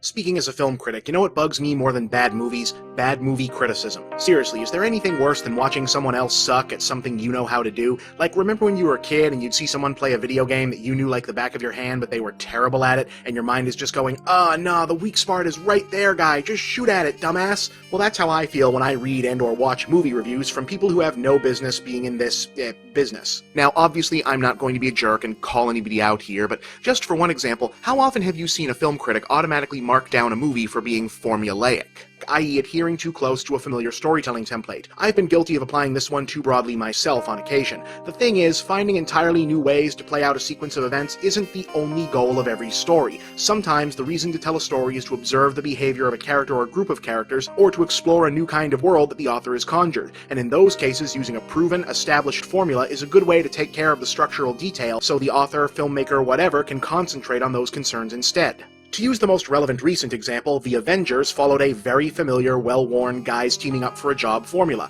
Act 1, meet some guys. Act 2, tension because the guys don't all get along. Act 3, guys rally to common cause and get the job done. The bad guys are even just the bad guys, because the movie isn't about unraveling some maze-like mystery of a plot. It's about seeing what happens when these very different characters interact with one another. Marking down the story here for being formulaic is like criticizing the Super Bowl for not being played on a more interesting breed of grass. Who cares about the grass? Watch the game. This works for video games, too. Pretty much every Mega Man game had the same basic story and the exact same structure, right? And with those aspects taken care of, the designers had time to concentrate on memorable character design, imaginative art direction, ingenious level layouts, and genre-defining musical compositions. All the stuff that makes the Mega Man series hold up so damn well. Now, you know what one of the best examples ever of this phenomenon is?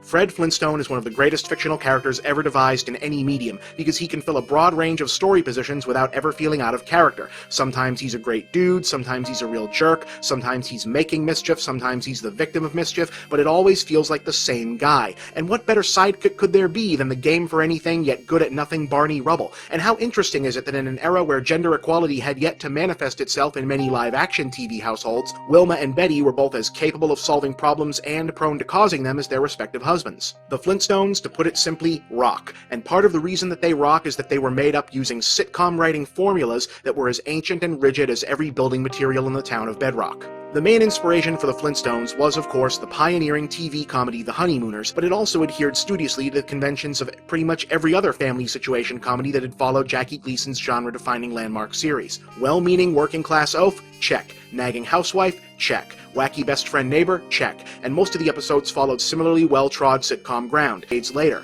And even after cancellation, the characters were so entrenched in the popular culture that they lived on through continuous TV revivals all the way into the 21st century, with movie and merchandising legs that continue even today. How? Well, good characters for one, pop culture immortality as the mascots of one of the most delicious cereals ever for another, but mainly they had a really strong joke to build on top of that formula foundation, reimagining the banal absurdity of mid-60s suburban American consumer culture in a fantasy version of the Stone Age. It seems like such a simple little joke. Take the appliances, automation, architecture, and other technical advancements that were then considered the cutting edge of comfortable ultramodern domesticity and figure out how they might work if they were made of rocks and animals. But it allowed for great creative visuals and was usually really funny. Plus, it offered a sly bit of subtle satire, implying whether intentionally or not that our pleasantly automated modern lives weren't really that far removed from primitive savagery, and none of this would have been possible without formula.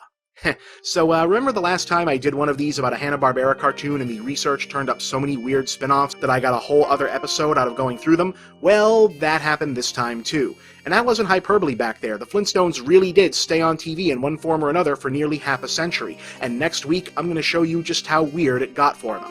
You see, while the original aim of the Flintstones was to make a cartoon that spoke to an adult or at least not specifically child audience, and while it was successful at that goal, the fact is kids wound up being the ones buying Flintstones branded merchandise and eventually became the series' most loyal first wave of fans. So when the show was cancelled in 1966 and the feature film spin-off, a James Bond parody titled The Man Called Flintstone, failed to draw big numbers at the box office, it was clear that if the Flintstones were going to survive, they would have to take their chances in a new world: Saturday morning children's programming. What happened when they got there?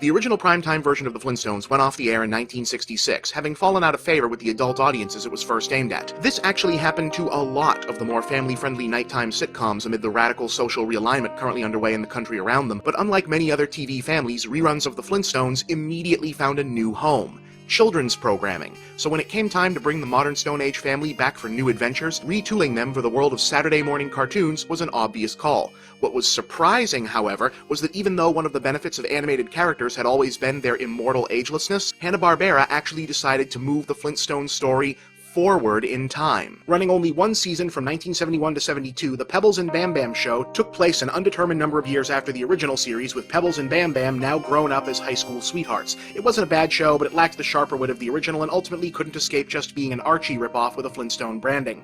In 1973, Pebbles and Bam Bam were replaced by the Flintstone Comedy Hour, which combined the remaining Pebbles episodes with new comedy bits focused on Fred and Barney, and musical interludes where the teenage characters band the Bedrock Rockers would perform some of that fake cartoon rock and roll Hanna-Barbera was notorious for using in the 70s. In 1974, they dropped Pebbles, Bam Bam, and the rest of the teenage characters from the lineup entirely and reran just the Fred and Barney material as the Flintstone Comedy Show. Then, in 1977, they chopped up those shows into thirds and ran them serialized, along with similarly re-edited versions of other short-lived projects like Goober and the Ghost Chasers and Partridge Family 2200 AD as Fred Flintstone and Friends, with Fred hosting and introducing each segment. Though their regular TV appearances would sadly remain in this netherworld of re-edited anthology hell for a good long while, 1977 also saw the characters begin what turned into a long-running series of TV specials, working the familiar heroes have to replace Santa Claus premise for A Flintstone Christmas. The following year brought the Flintstones' Little Big League, which featured a rare depiction of Pebbles and Bam Bam as pre-teens playing for rival Little League teams coached by their respective fathers. That same year, the timeline on the regular broadcast side tracked backwards even further, as 1978's The New Fred and Barney Show took the series back to basics, with even more sitcom-style stories and Pebbles and Bam Bam as babies once again.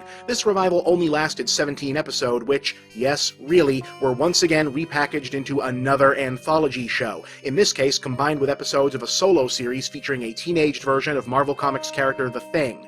Really. The two shows never actually crossed over into one another, one set being reruns, but they called the series Fred and Barney Meet the Thing anyway, but only for the first 13 episodes, after which it was combined with a third new series, The New Shmoo, yet another Scooby-Doo knockoff, but with the Shmoo from Al Cap's 1940s Little Abner comic strip, and retitled it Fred and Barney Meet the Shmoo in 1979.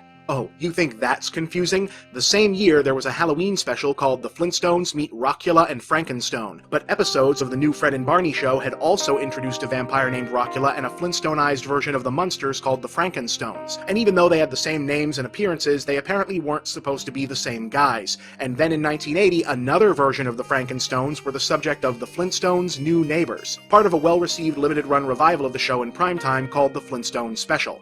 1980 also saw a Saturday morning revival in The Flintstone Comedy Show, an anthology combining 6 new Bedrock-themed shows: the classic-style Flintstone Family Adventures, a Frankenstone solo series, Pebbles, Dino, and Bam Bam, in which the 70s Bedrock teen characters reunited for a Scooby-Doo ripoff, Dino and Cave Mouse, which in turn was a Tom and Jerry ripoff, Bedrock Cops, where Fred, Barney, and the Shmoo, yes, the Shmoo again, were part-time police officers, and Captain Caveman, a Bedrock-set prequel to the inexplicably long-lived earlier Hanna-Barbera series Captain Caveman and the Teen Angels. This series would later be, yes, again, re-edited into shorter segments to be re-syndicated as the Flintstone Funnies, which would end up being the last time the traditional version of the characters would be part of a new regular series for many years. The Flintstones celebrated their 25th anniversary in 1986, which Hanna-Barbera actually marked with an hour-long live-action retrospective special, and yet another overhaul for Saturday mornings, The Flintstone Kids, with child versions of Fred, Barney, Wilma, and Betty. People don't seem to remember this one very fondly, but it did last until 1988,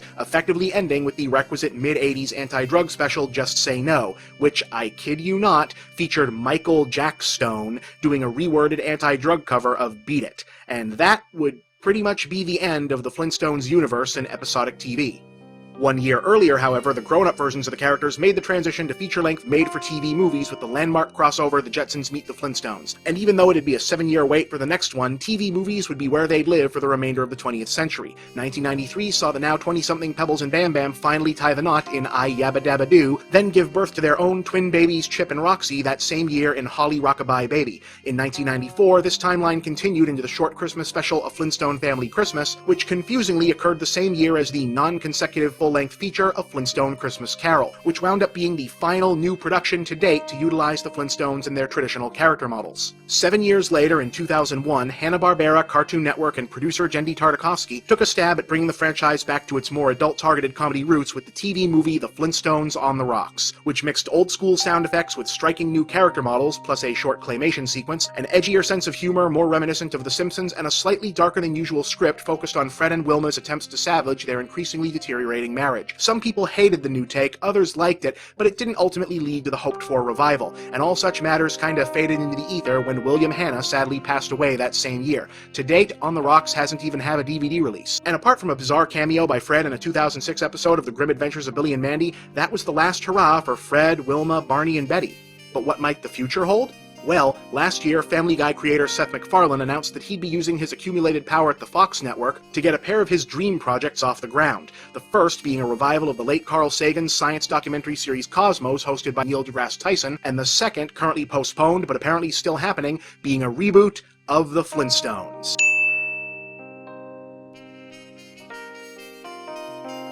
I'm Bob, and I can't think of a rock pun here, and I really wanted one. Oh well.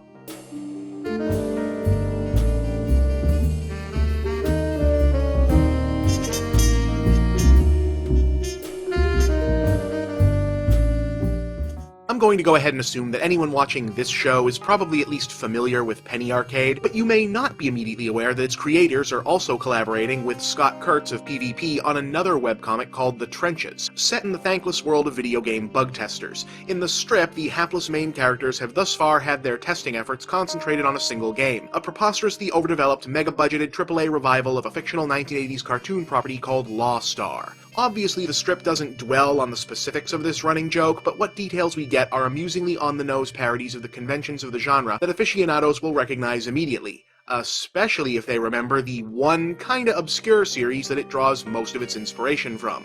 Wait a second, Movie Bob. I know that TV is weird and all that, but are you telling me there actually was a Lost Star?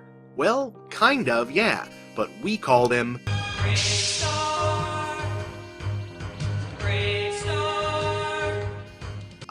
BraveStarr, Native American space cowboy protecting an Old West-themed alien world from evil using high-tech weaponry and magical animal powers. It never actually caught on like gangbusters during its original 1986 to 1988 TV run, even though it was heavily promoted with a tie-in line of action figures and a feature-length prequel movie that got a limited theatrical release. Today, it remains a cult item with a distinguished, if dubious, place in the history of Western animation, but we'll come back to that in a bit. Now, just for fun, let's see if we can get through the basic story setup with a straight face. Ahem.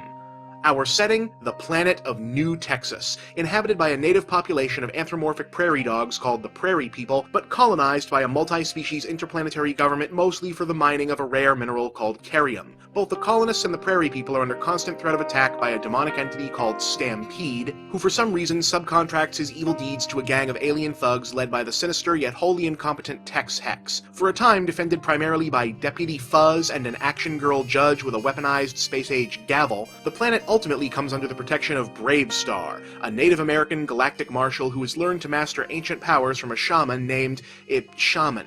His sidekick was 3030, a cyborg equestroid who could transform from a four-legged mount to a biped with a shotgun. Moreover, you know what, just cue up more of the theme song.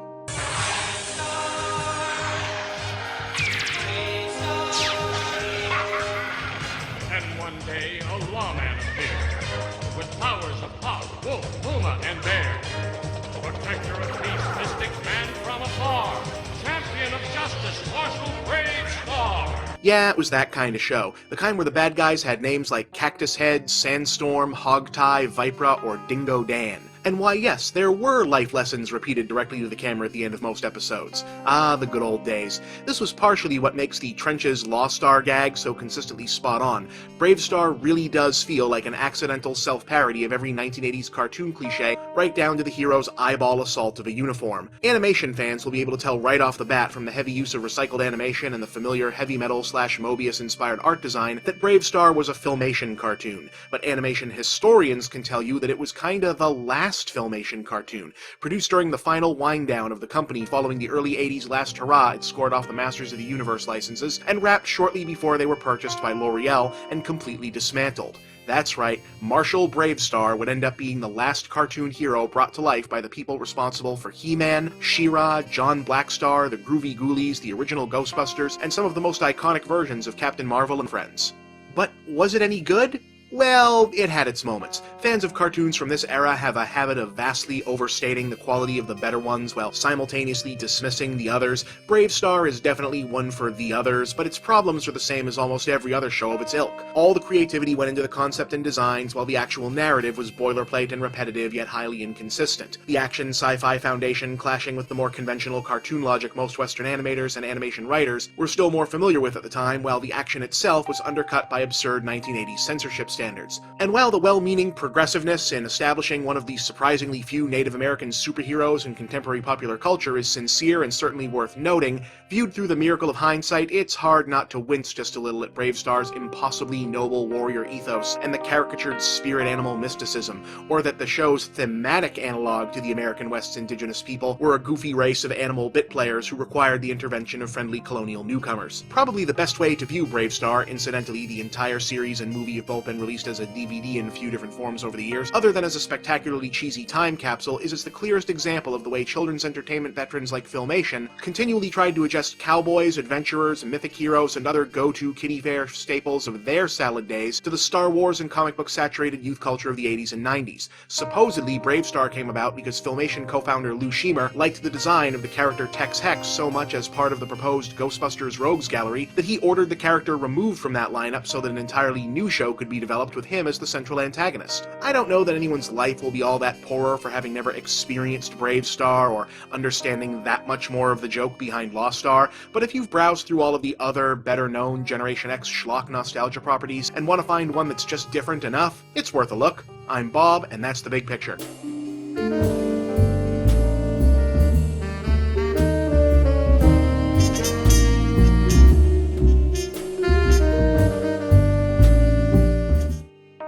In case you hadn't heard, there's another Batman movie coming out in about 4 weeks from now, give or take. It's a big event, the official end of Christopher Nolan's for better or for worse genre-redefining superhero franchise in which Batman will face his long-awaited confrontation with his ultimate nemesis. An in-name-only version of a crappy 90s villain who wasn't especially interesting to begin with.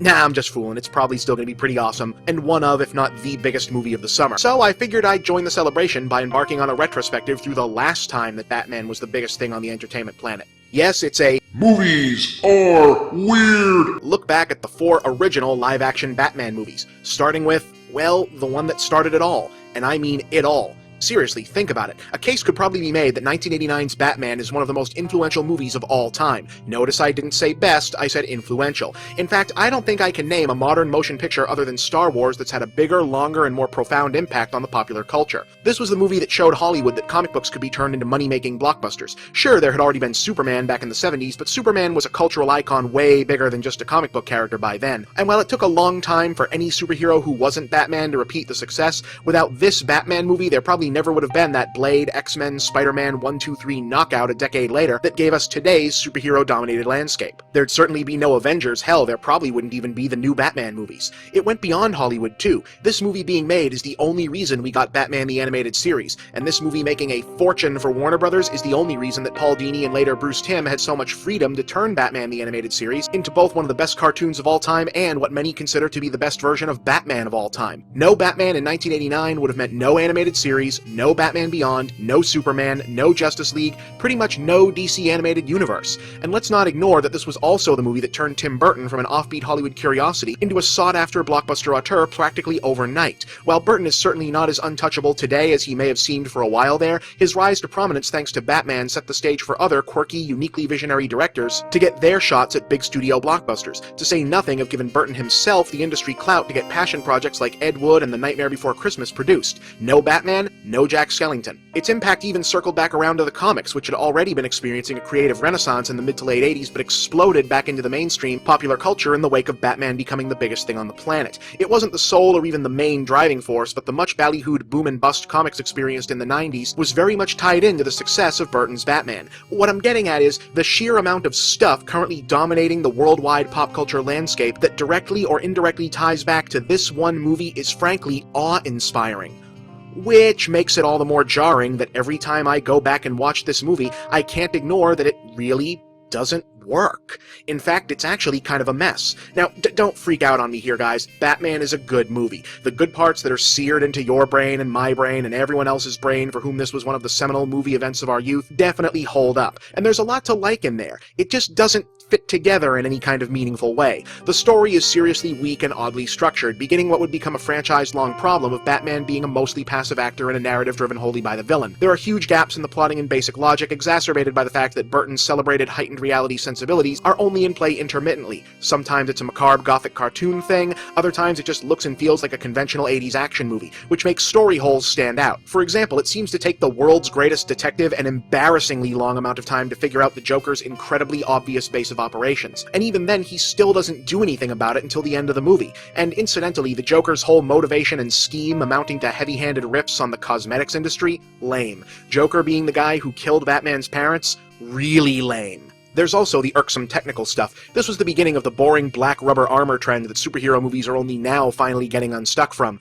And while Jack Nicholson's Joker is fun, it also kicked off the tradition of having bad guys played by stunt-cast famous people hamming it up. On the other hand, man, but the Batwing was awesome, right? Like I said, this is not a bad movie, but I do think that the fondness which I and a lot of others tend to associate with it has more to do with the cultural reshaping tidal wave that came after it than the movie itself. No one had ever seen a superhero movie that looked, felt, or sounded like this before, and it changed the entire genre movie landscape. Batman was a groundbreaking movie, but it was also deeply flawed down to the roots of its conception. And next week, we'll see what happens once those flaws started to get even more apparent.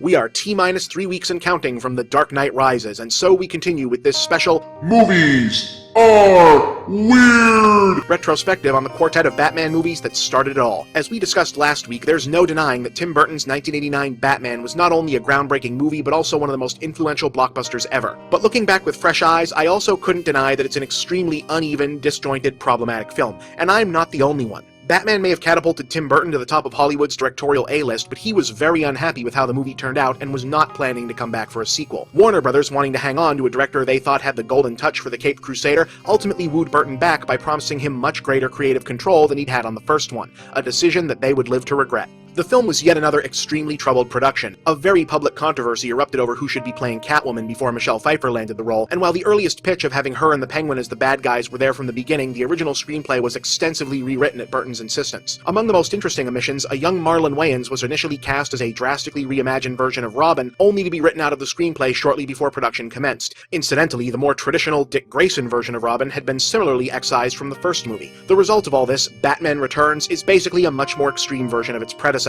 All the stuff that was good about the first movie, i.e. Burton's morbid aesthetic sensibility, Danny Elfman's trend-setting score, the fantastic industrial gothic set design, and the twisted comic book logistics of both the good and bad guys' increasingly elaborate schemes, are better than ever. The stuff that's bad is even worse. Danny DeVito's leering monster pervert penguin, while he basically has nothing whatsoever to do with the original comic version of the character, is a thing to behold, while his circus freak army and the reveal of their ultimate evil plan is some of the most awesomely nightmarish stuff anyone ever put in a big-budget blockbuster. And really, what else needs to be said about Pfeiffer's Catwoman at this point? One of the all-time great genre movie femme fatales, a character whose presence drop-kicked an entire generation of young men into early puberty, and probably told us everything we ever needed to know about Tim Burton's sexual psyche. It even probably still has the best action sequences of the original series, even if they still couldn't do anything about poor Michael Keaton not being able to move inside that god-awful rubber costume the movies still insist on covering Batman with to this very day. So yeah, all that audio, visual, mood piece stuff, that all still works. Everything else, on the other hand, is pretty much disastrous. The movie makes even less sense than the first one and plays out like a series of barely connected episodes. The Penguin seems to go through about 3 or 4 separate master plans, while Christopher Walken's Max Schreck character, who was originally conceived as the Penguin's long-lost brother, hangs around with not a lot of discernible purpose. And while I kinda dig the fact that the second act's Penguin running for mayor B-story is actually an adaptation of a Penguin-centric episode from the old Adam West show, it's ultimately a pointless mid-film diversion. Once again, Batman gets pretty much nothing to do in the plot of his own movie other than react to whatever the bad guys do, and what initiative he does take doesn't really make a lot of sense. Why is Bruce Wayne hung up on Selina Kyle? Why is he the only person who mistrusts the Penguin right away? More glaringly, Returns is where it becomes unavoidably obvious that however talented and well-intentioned the filmmakers were, Burton and company really didn't get Batman. at all. Like, yeah, I like Danny DeVito as this nasty, evil version of the Elephant Man creature, but I'm sorry, a puppy is not a Volkswagen, a cheese wheel is not a pillow, and this isn't the Penguin. And yeah, I know Catwoman has had a lot of revised origin stories over the years, but what made her interesting for so long in the comics is that she's often one of the few Batman antagonists who's probably less crazy than Batman, a rare female villain who looks how she looks and does what she does because she just wants to. In returns, all that woman in charge of her own sexual power ferocity gets explained as, oh, she went crazy. And yes, I'm sorry, Batman just shouldn't be straight up murdering people, which is what he totally does to a bunch of Penguin's clown guys, and he really shouldn't be enjoying himself so much as he does it. There's not many things that you have to get right about Batman, but those are two of them. Batman Returns was ultimately a big hit for Warner Brothers, but it actually didn't do as well as they were projecting for it to do. Worse, while giving Burton creative freedom to make the film as dark and perverse as he did probably led to most of the stuff that works, the film became a public relations nightmare for the studio almost immediately upon its release. See, while the first Batman was the movie that made it okay for adults to love superhero flicks, unsurprisingly, a character that was initially conceived for children got most of its long-term merchandise staying power from children. So when parents carted truckloads of kids who'd worn out their VHS tapes of the first movie off to theaters for the sequel, largely unprepared for the sheer volume of violence, gore, barely concealed S&M fetishism between Batman and Catwoman, and Penguin's near-constant barrage of lecherous sexual innuendo, there was a major public backlash. Parents groups complained that such a dark movie had no business being merchandised with an eye on younger audiences. McDonald's had to all but publicly apologize for granting the film a Happy Meal tie-in. Kenner, who had the license to make Batman Returns action figures, didn't even bother trying to make a version of DeVito's Monster Penguin for the official toy line, going with a classic version instead. Warner Brothers was panicked by all of this. They had an entire long-term Batman merchandising empire in the works, including a high-profile animated series that was still in production at the time, and they were seriously concerned that Burton's increasingly dark approach would jeopardize those plans. And next week, I'll revisit the steps they took that changed the course of the series and the history of comic book movies forever.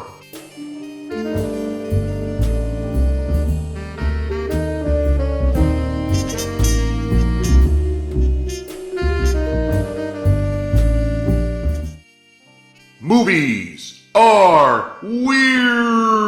The public backlash against Batman Returns in 1992 was so pronounced that even though the film was a monster hit, Warner Brothers was convinced they'd actually lost out on potential profits. Whether or not that was true, the decision was made to take the series in a more family-friendly direction in the inevitable third installment. Tim Burton, who at this point was moving on career-wise anyway, transitioned to a producer role, though he did sign off on the selection of a new director to take over the series, Joel Schumacher, a quixotic journeyman filmmaker who'd worked in multiple genres in the industry from the late 70s onward and was just coming off massive success with the John Grisham adaptations The Client and A Time to Kill.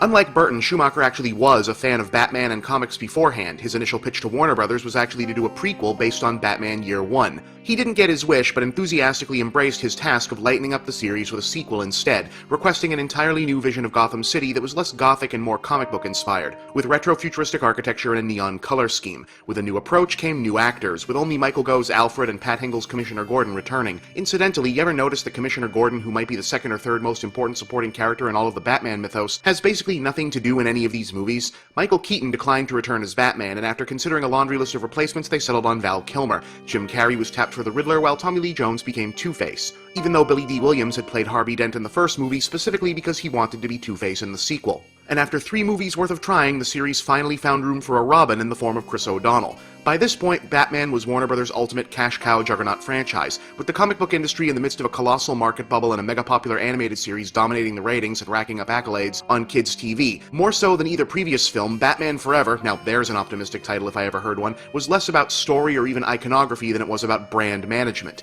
and it shows. The big glaring problem is the casting, specifically of the villains. Yes, having Jack Nicholson, famous for playing high-energy psychopaths as the Joker, started the franchise's fixation on stunt-casting megastars in the bad guy roles, but Forever is where the cynical, publicity-driven side of it became blatant. Tommy Lee Jones is kind of fun as Two-Face, but they completely miss the point of the character, and it's hard to see any reason that he's here other than the fact that he was the most sought-after character actor on the planet after The Fugitive. Jim Carrey at least had a well-honed comic persona that was reminiscent of Frank Gorshin as the most well-known version of the Riddler from the 60s TV show, but much like Jones, you can tell he's mostly here because he'd just become a box office superstar and Warner Brothers wanted all the big-name talent they could score. At a narrative level, the movie is actually trying to do something pretty interesting, actually grow Batman as a character. In the story, both of Bruce Wayne's identities end up falling for a woman who happens to be a therapist, and she encourages Bruce to work through enough of his issues that he actually wants to stop being Batman for a while. Obviously, that doesn't last since there's 2 supervillains to battle, but the film makes it spectacularly clear that he's a changed man all the same. Just watch. You see, I'm both Bruce Wayne and Batman. Not because I have to be. No.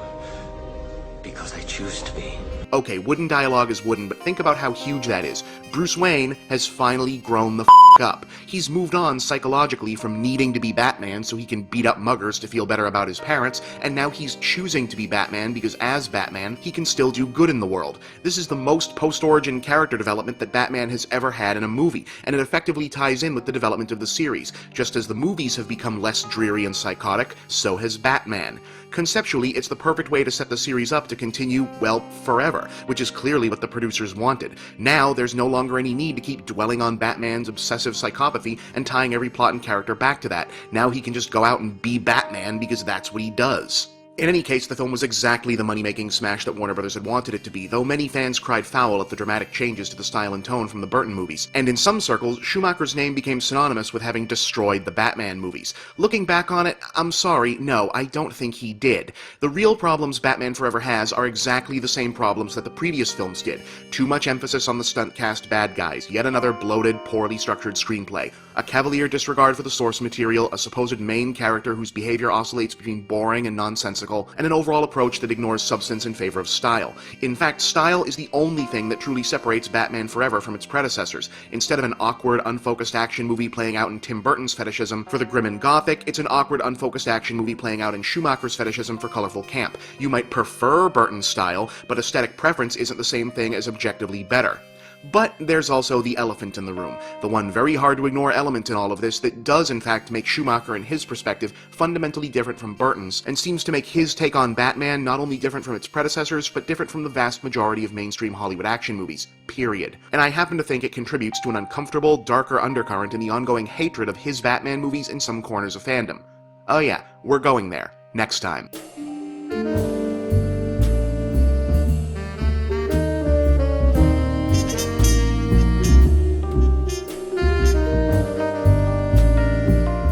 Batman and Robin is a bad movie. Let's get that right out of the way right off the bat. It has the worst script of a series that never had good scripts, really. It's filled with terrible casting decisions, half the actors look lost, its tone is all over the map, very little of it makes any sense. A lot of the effects and production design are just terrible, and the whole enterprise just looks bloated, ugly, and dumb. The meaningless, empty, cynical commercial excess that defined blockbusters of the 90s, totally embodied by one staggering misfire of a movie.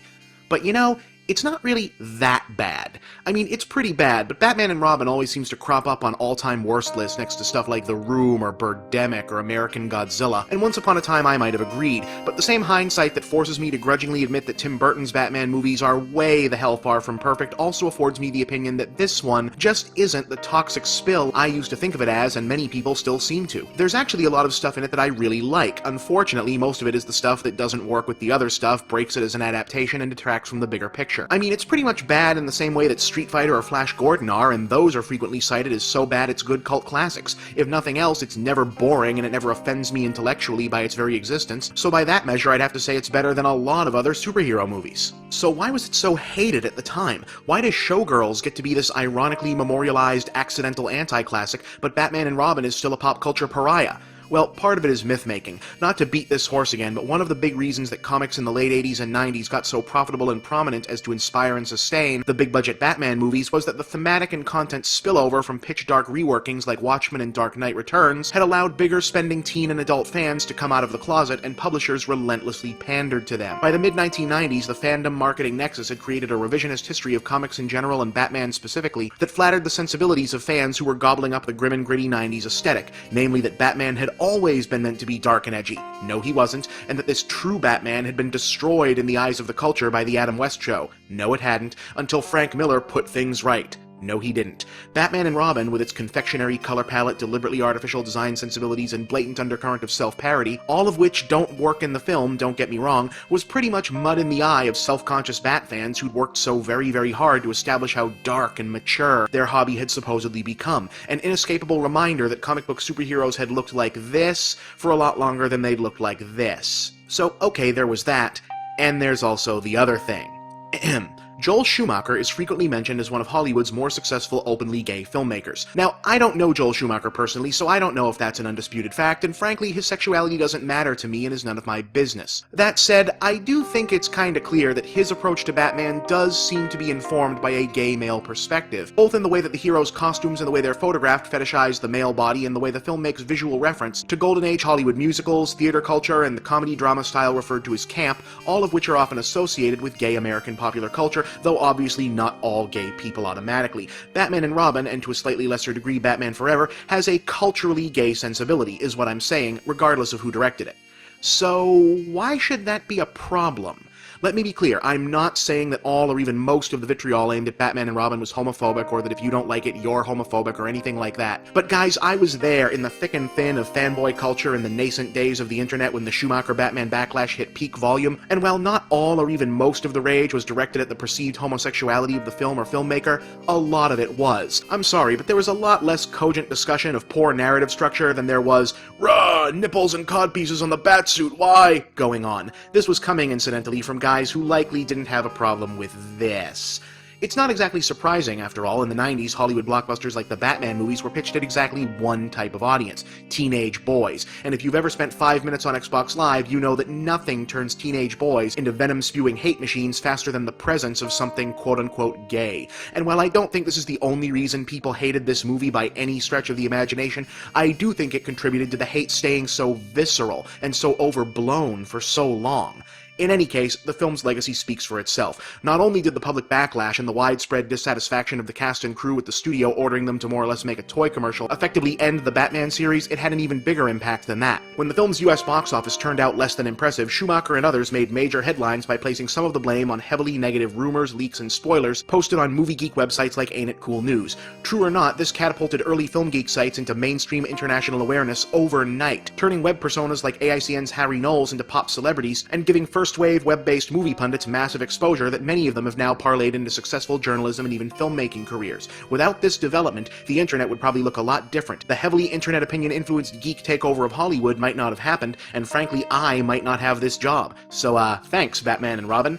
On the downside, the backlash against and panicked rush not to repeat the Schumacher Batman aesthetic is probably why, for example, the X-Men showed up in their first movie looking like well-tailored frogmen, while Superman almost wound up dressed like this. On the other hand, it was also ultimately the impetus for Warner Brothers to try saving the franchise by letting Christopher Nolan undertake a radical reinvention of the Batman mythos that has reshaped the genre to an astounding degree, with a third and final act hitting screens in just a few days. And you'll find out what I thought of The Dark Knight Rises on this week's Escape to the Movies. I'm Bob, and that's the big picture.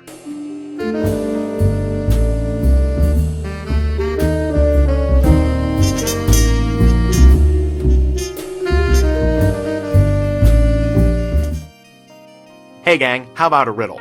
What has 2 thumbs and a professional and personal life so grindingly one damn thing after another stressful that he's doing another episode in list form? This guy! Yes, it's time once again to dig into the piles of stuff that might not make for a full show, but can maybe add up to one if you cram enough of them together. Let's see what's been cropping up lately. I'm gonna wreck it! I don't want to be the bad guy anymore. So, like everyone else, I've probably watched the trailer for Wreck-It Ralph a few dozen times by now. Yeah, this is gonna be awesome. You can just tell. Here's my question, though. Of all the stuff in this trailer, why does this part seem to be bothering people so much? I'm Zangief, I'm bad guy. Hi, Zangief. Ralph, you are bad guy. But this does not mean you're bad guy. Okay, yeah, I never really thought of Zangief as a villain in Street Fighter, the same way I think of Bison, Vega, Balrog, and Sagat, but I also never really thought of him as a good guy. I'll admit I've kind of given up trying to understand how the Street Fighter canon is supposed to work, but isn't Zangief just one of those guys who's in the tournament for not a particularly good or evil reason, he's just there to fight? So maybe he's not evil, but he's not like a good guy hero either. Plus, he was the Soviet Union rep and the game was made during the Cold War, so yeah. Either way, who cares? Zangief, Bowser, Bison, the Beholder, Dr. Robotnik, and that purple rhino from Altered Beast are all characters in a Disney movie. That's awesome! Can we stop nitpicking for one bloody second? Speaking of video games, let's talk about this for a minute. This year, Nintendo is releasing 2 Mario side-scrollers. As someone who can never get enough 2D platformers, this makes me very happy. But it also leads some people to raise the specter of cognitive dissonance about people like me, frequently chastising modern game franchises like Call of Duty or Madden, or really any of the EA Sports titles, for lack of game-to-game innovation, and then doing cartwheels over retro revivals like this. On the one hand, in theory, it's a valid question to raise in the broader sense of gaming criticism and journalism, grappling with the monetization of nostalgia as Generation NES enters its 30s and 40s. On the other hand, yeah, even apart from personal preference, I see a distinct difference between a franchise that has spent 2 decades in a state of near-constant innovation and change, moving between different genres, playstyles, mediums, polishing some, inventing others, that decides after 25 years to start also doing a series of revival entries for kicks, and a series that has innovated precisely once in 9 years. Or a series whose last innovation of any kind was, hey, what if they're in 3D from now on? I mean, this is kind of like getting mad at the surviving members of the Beatles for mostly playing greatest hits at their concerts. When you record Help, Rubber Soul, Revolver, Sgt. Pepper's The White Album in the course of only 5 years, you can rest on your laurels too. So, Quentin Tarantino's big holiday movie this year is about an ex-slave hunting down and killing his former plantation masters in the pre-Civil War South. Kill white folks and they pay you for it? What's not to like? I like the way you die, boy. Yeah, that won't be controversial at all. Here's a quick object lesson in visual storytelling. You'll see this scene from the Brave trailer where the princess here literally bursts the seams of her royal dress in order to draw and fire an arrow to show up the failings of the guys who've been having target practice to win her hand as a dual visual metaphor for her true self being released from confinement within the restrictive gender roles of pre-enlightened patriarchy and of her physical ill-suitedness to the superficial trappings of traditional femininity. I'll be shooting for my own hand! Curse this dress! Don't you dare loose another arrow!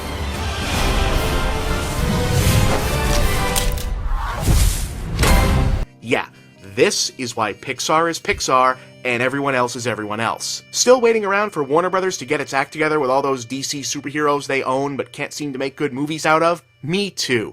Until then, let's all look forward to the new Green Arrow TV show, which is now just called Arrow, and looks terrible. But look at what seems to show up right near the end of the preview. So yeah, it's got that going for it, I guess. Speaking of which, you know, it almost feels sacrilegious to say this, but is it possible that maybe, just maybe, we've finally reached the point where there's been enough Batman for a while? Alright, that's all I've got this week. Talk amongst yourselves. I'm Bob, and that's The Big Picture.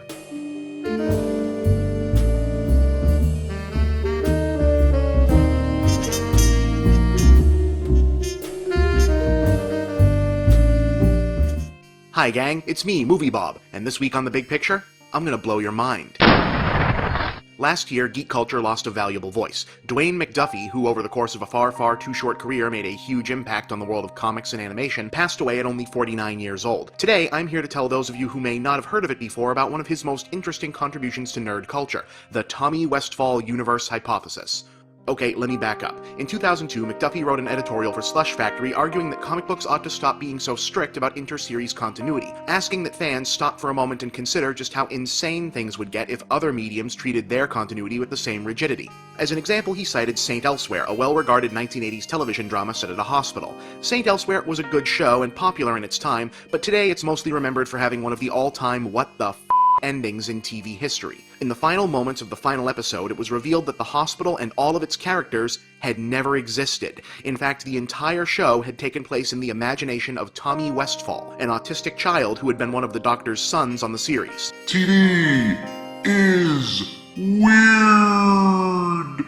here's where McDuffie's issue came in. See, St. Elsewhere had actually crossed over with other contemporary and prior television series, and if TV worked the same way comics did, that would mean that all of those shows, and any show they'd somehow touched, would also have to be figments of Tommy Westfall's imagination. And wouldn't that just be ridiculous? And then, the internet being the internet, people decided to actually start charting out how far the so-called Westfall universe continuity would actually stretch. And what they found, and continue to find, is that Dwayne McDuffie was even more right than he knew. Not only does a lot of TV seemingly take place in Tommy Westfall's head, it's starting to look like almost all of TV is in there.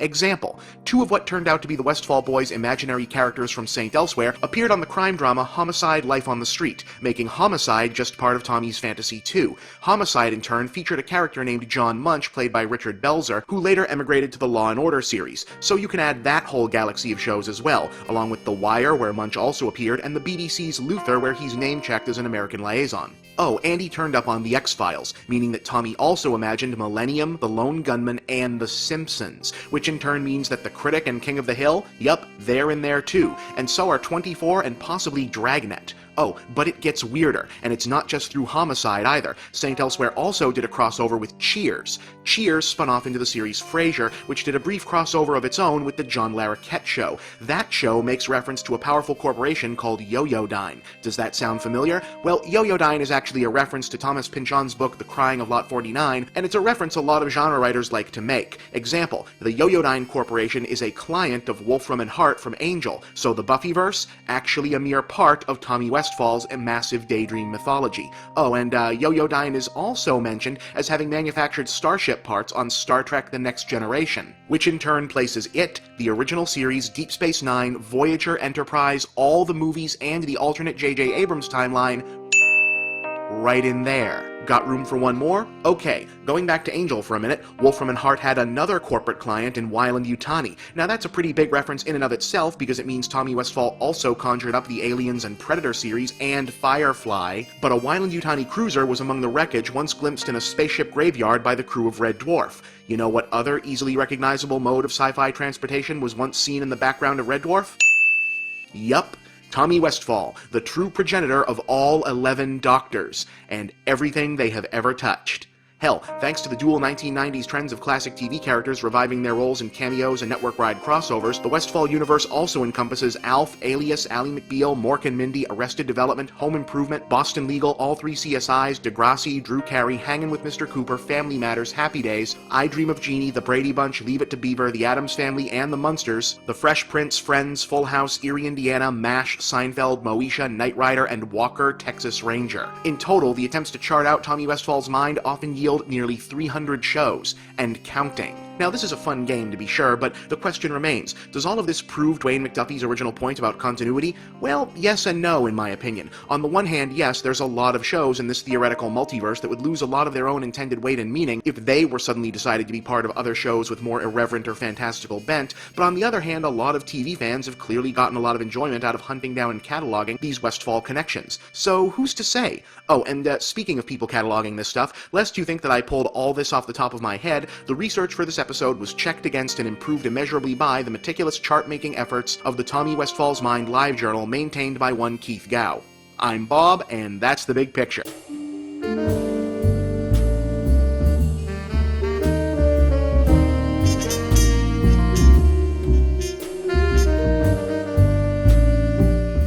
I don't really like the idea that you can think too hard about or read too much into something, particularly when that something is entertainment. Yes, there are lots of movies and TV shows and books and music that aren't meant to be regarded for any kind of thematic depth, but that doesn't mean you can't do it. For me, the best frivolous entertainments are the ones that actually do hold up if and when you take a deeper look at them. In fact, I think that's usually the reason why the ones that endure do endure. With that in mind, let's talk about the Beverly Hillbillies. Alright, a little context might be required here for my younger and or international viewers, since I really don't know how much penetration this show ever had outside the US, or if the reruns are actually still a daytime TV staple like they were for guys my age growing up. First, the colloquialisms. The title is a pun. Hillbilly is a not terribly flattering term for people living in isolated rural communities in mountain areas of the United States, mainly the Ozark Mountains and Appalachia. Said communities first entered mainstream consciousness mainly thanks to sensationalized news reporting of the Hatfield-McCoy feud and were then cemented as permanent objects of pop culture caricature by Al Cap's legendary comic strip Little Abner. Beverly Hills is a wealthy community in California that came to symbolize glamorous opulence in the mid-20th century United States. So then the title suggests the premise, which went something like this. Come and listen to my story about a man named Jed. A poor mountaineer barely kept his family fed. And then one day he was shooting at some food, and up through the ground come a bubbling crude oil, that is, black gold, Texas tea. Well, the first thing you know, old Jed's a millionaire. The kinfolk said, Jed, move away from there. Said, California is the place you ought to be. So they loaded up the truck and they moved to Beverly Hills, that is, swimming pools, movie stars. The Beverly Hillbilly. And yeah, that's the gag. What if a bunch of poor people lived where only rich people are supposed to be? Not exactly politically correct, and yet the show wasn't ever really anything but good-hearted. Certainly not as cruel as the turn the camera on poor and/or stupid people and laugh at them reality TV of today, and the reason why is part of why I think this silly, dated, innocuous little show could be seen as about more than it lets on, and why it stayed so popular for so long. See, the show, which was a half-hour family comedy, pretty much had only two kinds of jokes. The titular hillbillies, that'd be Jed, Jethro, Granny, and Ellie Mae Clampett for the record, misusing and/or otherwise misunderstanding the purpose of some fancy newfangled device, or doing the wrong thing in a situation unfamiliar to them. Here's the thing though, the Clampetts, though not conventionally educated or terribly sophisticated, weren't stupid. Well, okay, Jethro was stupid, but the others, not really. Almost all of the show's humorous misunderstandings came from the Clampetts themselves being too nice, too honest, or too practical. Here's what I mean. Watch this scene from an early episode wherein they try out the billiard table that came with their Beverly Hills mansion. You could set a half-dozen turkey gobblers on there and never sag it a bit. This here is a dandy idea, especially if you got young ones at the table. The plates won't slip off on the floor. Here you are, Granny. Set it in the middle of the table so we'll see if these pot passers reach.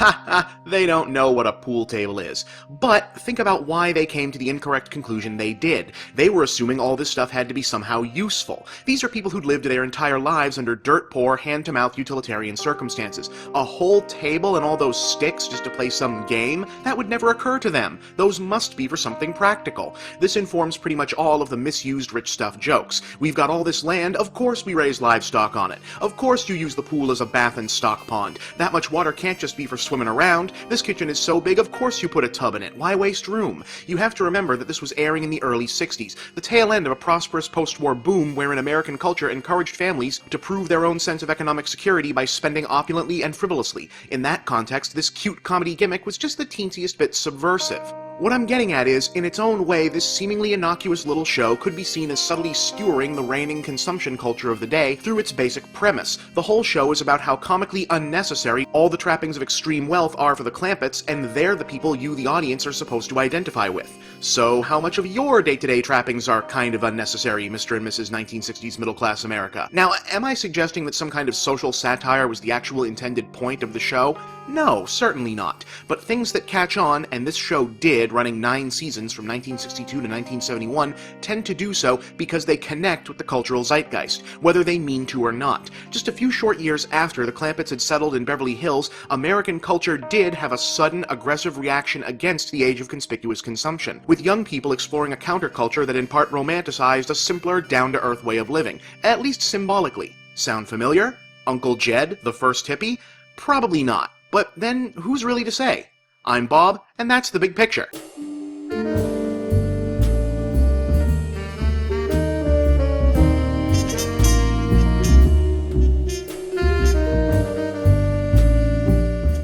So, pretty recently we had a period where I was doing a lot of shows about Batman, because this happened. And the subject of Robin came up a few times, leading some folks to ask if I could do a show explaining who the different Robins were, since most people have only heard of Dick Grayson and maybe Tim Drake. You know, that's not a bad idea.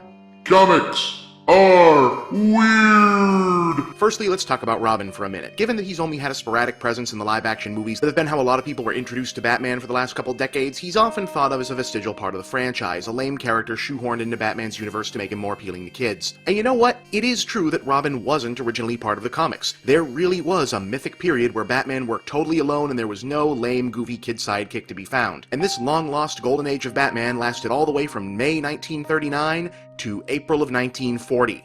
Yes, 1 year. So can we put this particular misconception to bed? Love him or hate him, Robin is damn near as constant a part of Batman as Watson is to Sherlock Holmes. The thing is, kid sidekicks were big in comics and the rest of adventure fiction in the 30s and 40s, and I think the reason had less to do with pandering, since kids were already reading these books, and more to do with filling a somewhat unspoken need. You know what was a big problem in that era for kids? Absent fathers. Remember, the Great Depression had decimated the working class, driving a lot of primary breadwinners, aka comic-reading kids' fathers, to abandonment, depression, and even suicide. And then World War II happened, and even more dads got called off to the fight. Kid sidekicks transformed their respective heroes into explicit father figure characters, and I have to wonder if, intentionally or not, Robin led comic-reading kids of the era to adopt Batman and others like him as dad surrogates. Anyway, let's get to the breakdown. Robin number 1 was Dick Grayson. He's the one everyone's heard of. His parents were murdered circus acrobats, he's adopted by Bruce Wayne, and becomes his partner in crime fighting. In 1964, Robin and the other kid sidekicks got so popular that DC decided to put Robin, Wonder Girl, Kid Flash, Speedy, and Aqualad on a team of their own called the Teen Titans. It wasn't all that popular, but in the 1980s, teenage heroes became the thing to do, and DC revived the concept to much, much greater success. That series, which was the basis for the Teen Titans cartoon show, saw Grayson change his costumed identity to Nightwing, which, for reasons that I do not have time to explain, is actually a reference to a Superman story. A few years ago, he replaced Bruce Wayne as Batman. While Bruce was kinda sorta quasi-dead, I'm reasonably certain he's Nightwing again currently.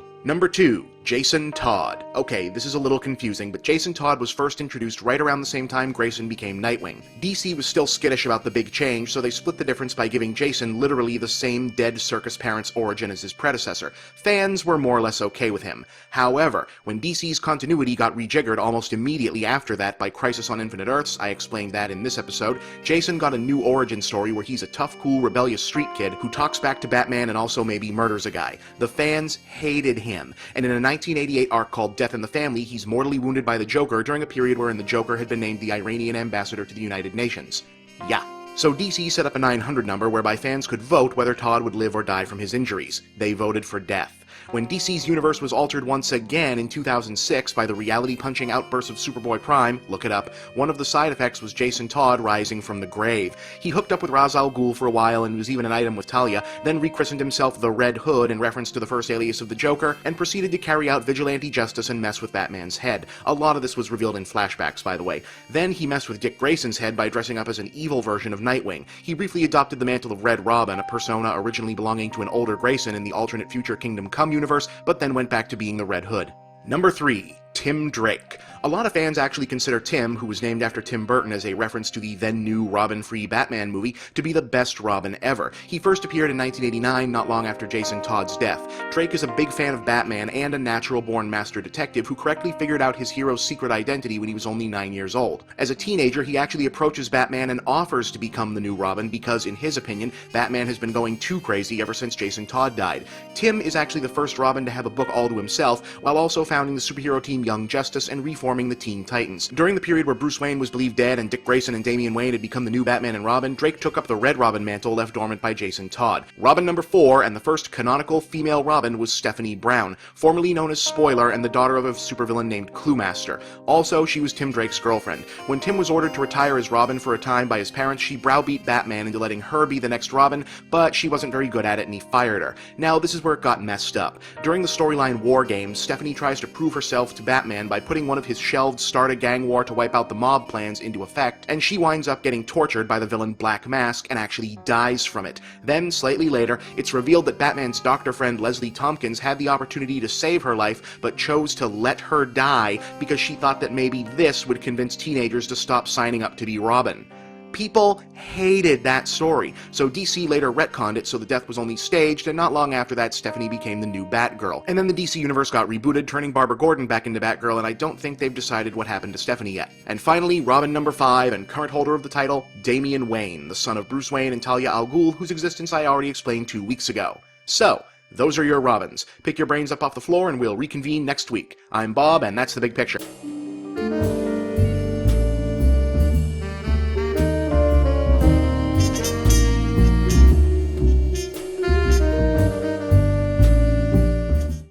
It's been said that my generation is too devoted to hanging on to our childhoods, which is probably true. Granted, we've had some help with that, and given the increasingly bleak-looking state of the future, maybe we're just well prepared. But in any case, last week reality popped up to remind us that nothing really lasts forever, with the news that Nintendo Power magazine would be ceasing publication. This December, one of the longest-lived touchstones of gaming culture will be gone, just like that. I'll admit, this makes me pretty damn sad. Yeah, print gaming magazines have been rendered somewhat irrelevant by the arrival of the internet, and yeah, I hadn't actually subscribed to it for a long time, but still, yeah, it feels like a big deal. This was the first magazine I ever subscribed to, and it was probably the most regular reading I was doing as an 8-year-old, and I don't know how things were for everyone else, but I probably wouldn't still be a gamer, certainly not as big of one, without having had Nintendo Power and the other gaming magazines that followed, yes, to key me into the existence of games I otherwise might not have heard of. Back before the internet, if they didn't advertise a game where you happened to see it, it might as well not have existed. Hell, it's been persuasively argued that Western gamers embracing JRPGs was owed overwhelmingly to Nintendo Power, giving away a copy of the first Dragon Warrior to subscribers. More importantly, it gave me my first real sense that there was such a thing as a gamer culture, that there were other people out there who loved video games as much as I did. Speaking of which, I got my first connection to the internet so I could use the Nintendo Power channel on America Online. Before that, I wasn't really a big computer guy. Without that, I probably wouldn't have had my eyes open to an even bigger online gamer culture, and I probably wouldn't be doing this for a living. I mean, wow, when you think about it, I own Nintendo Power a lot. So why does some small part of me feel like I shouldn't feel bummed about this? Well, because it was a commercial, basically. I mean, you have to be honest about these things. Nintendo Power was, in the end, a marketing tool. In what ended up being a stroke of genius, Nintendo of America knew that a gaming culture was going to happen, and cannily got out in front of it with a glossy, well-produced publication that, while it did provide a lot of news, information, humor, maps, codes, and gaming tricks that could make a subscriber the oracle of their local playground, it was mainly dedicated to solidifying the Nintendo brand in the eyes of impressionable youngsters. This is part of a much, much broader hand-wringing about the evolving culture of Generation X and Y, and their relationship with the consumer culture. We are, so goes the story, the first two generations of Americans anyway, whose childhood pop culture touchstones came overwhelmingly in commercial form. Like, literally, in the form of commercials. Some history is required here. In 1946, the Federal Communications Commission published a legal document called the Blue Book that, among other things, placed limits on the amount of advertising that could be included on radio and television, and the form that advertising could take. Advertising aimed at children remained of particular concern, and in the 60s and 70s, an activist group called Action for Children's Television successfully campaigned for even more restrictive laws against blurring the line between entertainment and marketing,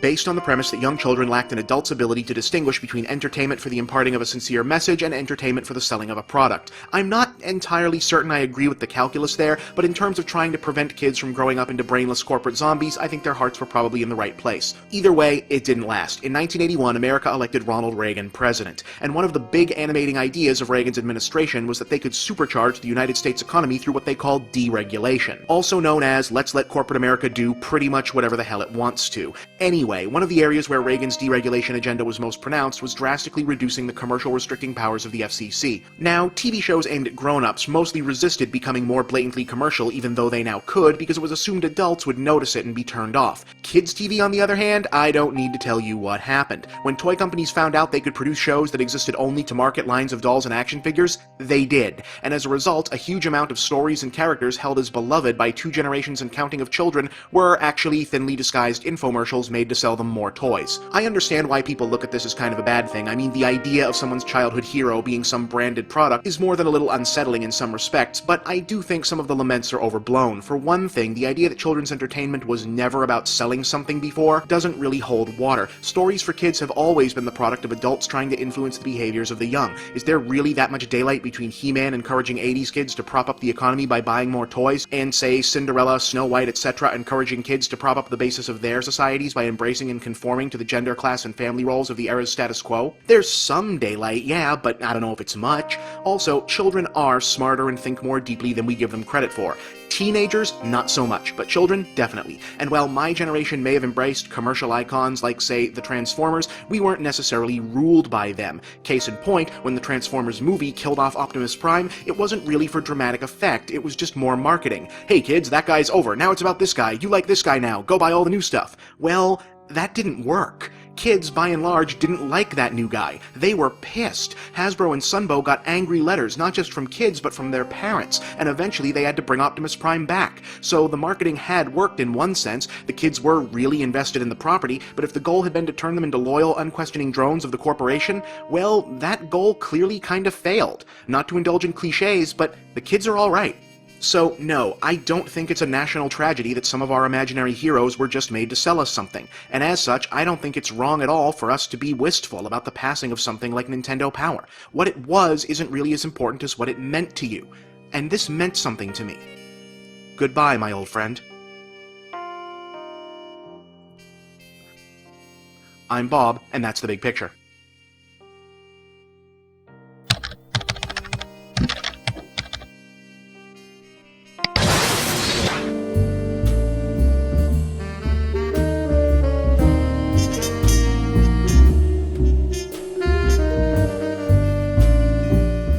TV is weird! In the far-off past of the mid-90s, the world was captivated by the promise of the internet, or as we called it in those days, the information superhighway. The prospect staggered the mind and raced the heart. A world at last united by instant digital communication, transcending all borders and spatial concepts. Every piece of knowledge accumulated from the beginning of human history up to that very moment in the immediate present, available to everyone at the push of a button. With no boundaries of time or space to impede us, the human mind would expand to untold dimensions, and human culture could enter a new age of technology-driven intellectual enlightenment. That didn't happen. Instead, while the promise remains, the internet has become a vast ocean of mimetic self-reference, funny cat videos, pop culture revivification, and droning videos wherein bitter 30-something men reframe their own nostalgic detritus in quasi-scholarly verbiage in a desperate attempt to recast their youth as something other than misspent. But way back in 1995, one TV show already knew the coming truth about the internet. One man, one noble, blue-skinned prophet, tried to warn us. Why did we ignore him? Why didn't we take heed? Why didn't we listen to Freakazoid? Freakazoid really does feel like a series and a sense of humor unstuck in time, built around a rhythm and a sensibility that wouldn't make sense until years after it left the air. Surely lots of shows and movies, particularly those aimed at kids, were using cyberspace as a topical gimmick back then, but perhaps by accident, Freakazoid feels like the only one that actually nailed what web culture was going to be, which is ironic since its actual connection to anything web-related was tangential at best. Oh, wait a minute, have some of you not heard of Freakazoid? Well then. The show began life as a dual brainchild of Steven Spielberg and rising animation superstar Bruce Timm. Inasmuch as Steven Spielberg was big into producing animated shows at the time and wanted a comedy superhero series to complement the stable, and Bruce Timm got the job, roughly sketching out a basic series idea allegedly inspired by underground comic Madman. Unfortunately, Timm had difficulty reconciling his approach to the idea, which was more of a serious superhero setup with a comedy-powered protagonist, with the more manic, random, cartoonish tone Spielberg was looking for, and ultimately he turned development over to Tom Ruegger, who'd had similar mega success with Spielberg's Tiny Toon Adventures and antic randomness and an endless melange of pop culture references. He's an anthropomorphic fusion of 4chan, TV tropes, and I Can Has Cheeseburger years before any of those things existed. And he was awesome. Pull the string! In my opinion, Freakazoid is one of the funniest and most anarchic things that was ever on TV, animated or otherwise. Whereas cartoons of the 80s had been largely formalized around corporate commercialism, while 90s cartoons had been largely formalized around socially responsible proselytizing, Freakazoid... The show's first season was pretty much solid gold, a rapid-fire mix of superhero parody, sketch comedy, and outright weirdness. Along with battling the likes of Cave Guy, Cobra Queen, The Lobe, and others, Freakazoid would also intro short subjects featuring the Huntsman, Lord Bravery, and the one-off Toby Danger, a note-perfect Johnny Quest spoof predating the Venture Brothers by almost a decade. The second season is more of a mixed bag, though overall still pretty awesome. Still, even though reruns were never meaningfully syndicated beyond Cartoon Network, it has developed a growing cult following. The entire series has been released on DVD, and I definitely recommend you check it out. Now, I know we're running a little long here, but if you'll indulge me, I just don't think it'd be right for me to end a show on Freakazoid without a quick look at my favorite character from the series, Candle.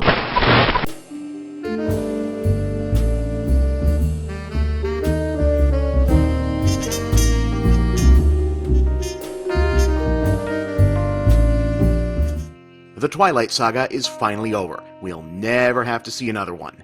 At least until Taylor Lautner discovers that nobody cares about him when he's not a beefcake lichen and comes crawling back to say yes to a Jacob spin-off series. But just because we haven't seen the end of Twilight doesn't mean we've seen, well, the end of Twilight. See, Twilight as a Hollywood phenomenon was never just about all the money the movies themselves were raking in, it was about Hollywood waking up to the notion that the techniques they'd been using to vacuum money from the wallets of adolescent boys could, with the right material, be just as effective at targeting the wallets of adolescent girls. Every obstacle you faced, I think you couldn't overcome it. And you just did.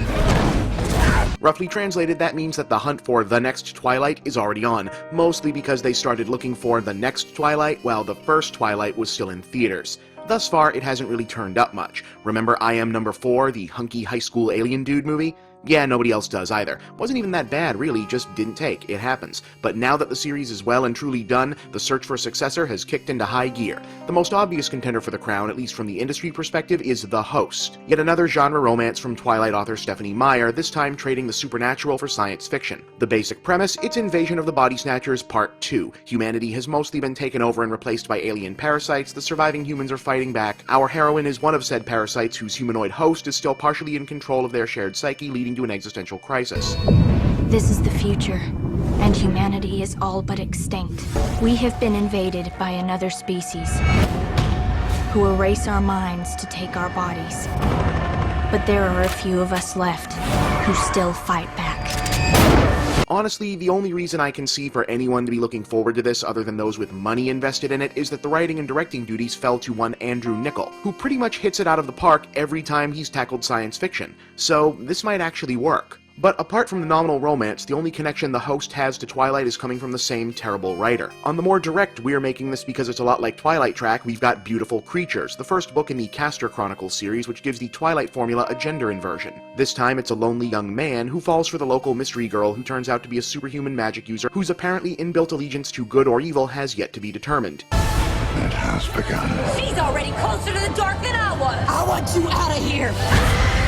It's been a little while since we had a good Southern Gothic witchcraft movie, so that could be decent. And hey, since supernatural romantic melodrama made so much bank, who's to say supernatural romantic comedy can't do the same? Well, the box office so far, given that the Alicia Silverstone, Kristen Ritter star vehicle Vamps barely opened before getting dumped onto DVD. But whatever, because you're getting a zombie romantic comedy regardless in Warm Bodies, in which a zombie boy falls for a human girl and they try to convince the good, still somewhat sentient zombies and the human survivors to team up and fight the more bad feral zombies.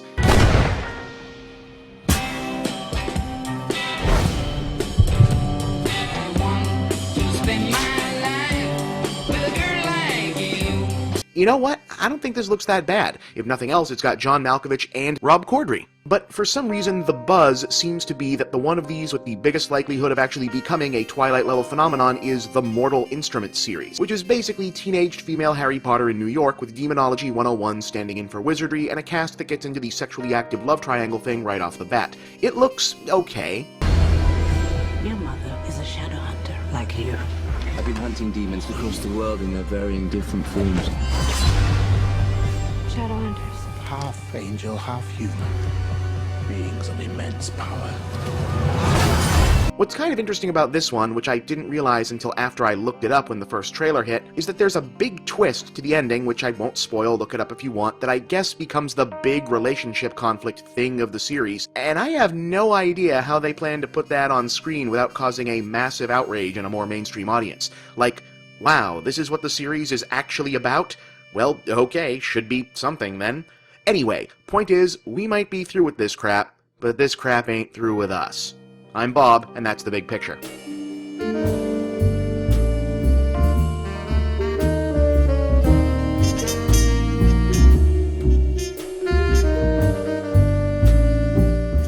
So, I don't want to feel like too much of a bandwagon jumper since the rank stupidity of the make-believe outrage against fake geek girls has been thoroughly raked over the coals by pretty much every noteworthy voice out there, but it's come up again recently and it kind of ties into the overall subject of these next few episodes I was going to do, and I really do feel the need to weigh in, if for no other reason than to ask the outraged parties in question why this should even theoretically be such a big deal.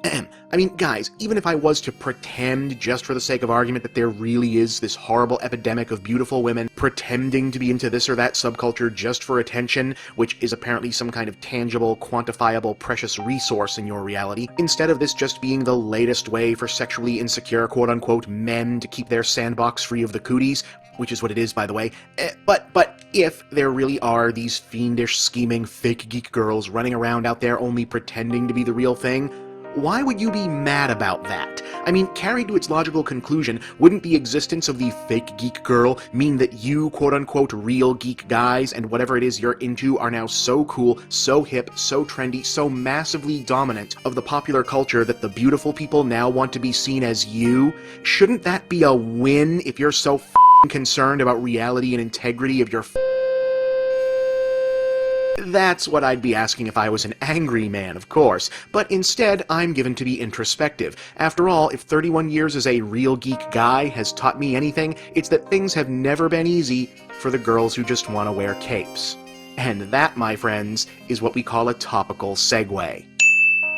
So then, Supergirl. Supergirl is confusing. I mean, Supergirls are usually confusing and comics are weird. But Supergirl probably holds the record for having the easiest character to explain. I mean, it's kind of right there in the costume, Superman but with a girl, with the hardest existence to explain. But all that confusion comes from her being one of the longest-lived female characters in comics, and as such, the various permutations that the winds of change have put her through can be used like the rings of a tree to track the way said culture has historically treated both women and the concept of womanhood within its borders. First things first, by my count there have been about 6 or 7 official incarnations of Supergirl. 2 or 3 of these incarnations are actually the same character depending on how you look at it, and the number actually gets higher if you count various similar characters who got test runs in the various Superman books before she officially appeared. That'll kinda make sense by the end of all this, but for now we'll start at the beginning. The original Golden Age DC Universe Supergirl was created by a writer named Otto Binder, who is also credited with the creation of the 2 other female counterpart to a male hero characters who'd come before her, Mary Marvel and Miss America. Binder is one of the great legends of the Gold and Silver Age of comics who doesn't get nearly enough recognition today, mostly because he tended to specialize in the kind of decidedly more whimsical material that several decades of gritty modern fandom have tried to memory hole out of existence. For example, he also created or co-created Beppo the Super Monkey, Titano the Super Ape, and Crypto the Super Dog, along with more enduring fixtures like the Phantom Zone, Brainiac, and the Legion of Superheroes. The first real Supergirl was Kara Zor-El, age 15. Debuting in 1959's Action Comics number 252, Supergirl is the last survivor of Argo, a city of Krypton that had survived the planet's explosion and was set adrift in outer space. But then everyone died of radiation poisoning anyway because their soil, like every other blown-off chunk of Krypton, eventually turned into kryptonite. Kara survived because her father Zor-El, the brother of Superman's father Jor-El, had a spare rocket, and her mom had discovered that Kara's cousin Kal-El was in fact Superman. Armed with this knowledge, they made her a Superman-style outfit, so yes, Supergirl is literally wearing a sexy Superman costume fit for a convention, and shoot her down to Earth. Now, you'd think Superman would be kind of psyched to finally meet a fellow Kryptonian who's not trying to kill him, or at the very least bummed out that the only female member of his species is also his first cousin, but this is 50s Superman, so he's immediately thinking about how to keep everything tidy. See, he's concerned that since Kara is only just getting to Earth and thus only just getting superpowers, she can't be allowed to jump right into the hero game, which is reasonable, I guess, but he's also thinking she shouldn't reveal her true self or her connection to him at all because, well, more or less because a teenage girl is just too emotional and undisciplined to keep either of their identities secret. Yeah, like I said, 50s Superman. Anyway, as part of this whole keep it on the down low routine, instead of taking his 2-time apocalypse survivor blood relative to live with him in his fabulous ice castle, Superman puts her up in an orphanage, with a fake name and a backstory. Instead of putting on glasses like Clark Kent, Kara puts on a brunette wig to become Linda Lee. This would be the setup for most of the early Supergirl stories, most of which can be summarized as Nancy Drew but she can bench press a continent, which typically ran as backups in the main Superman books. It's often said, not incorrectly, that Superman stories from this era can get kinda boring after a while, not necessarily because he's too powerful as people often claim, since even then the DC Universe was crawling with guys who could beat him up. Instead, I tend to find it's because he's just too good. DC was very conscious of Superman standing as a role model for young boys, so he kinda always had to be morally upright and always in the right. Supergirl, on the other hand, was allowed to make mistakes, act out, screw up, etc., like when she accidentally created Streaky the Supercat, officially to help maintain the orphanage cover story by preventing herself from being adopted, but it also kind of feels like maybe because, again, this was the 50s and early 60s, she was a teenage girl, and those kind of behaviors were basically expected of her by the overwhelmingly male writers and editors. Now, product of its time or not, yeah, that's pretty sexist when you get right down to it. But, paradoxically, it made a lot of her adventures more interesting than her male counterparts. While Superman was stopping meteors and being an upright citizen, Supergirl had to navigate the social scene, deal with personal jealousy, clean up her own messes, get in over her head, etc. Plus, it was fun to see Superman occasionally being cast in the role of a stuffy, disapproving 50s dad figure. In hindsight, it's easy to see both these stories and the Superboy prequel comics as early forerunners of the teen drama but with superpowers characters that would dominate the market a few decades later and dominate all of young adult fiction today. Eventually, they did get her out of that situation, though. She got adopted by a nice couple, changing her name to Linda Danvers, and shortly thereafter, Superman allowed her to come out to said parents as Supergirl, and then for Supergirl to come out to the world as existing. Eventually, she got her own books and even got to age, which most comic characters don't. Editorial oversight? Intentional breaking of the mold? Maybe. Or maybe making her not a 15-year-old made it okay for them to start drawing her in hot pants. Though that's nothing compared to when she started dressing like this. Oh yeah, that's Power Girl. I'll explain how that works next time. I'm Bob, and that's the big picture.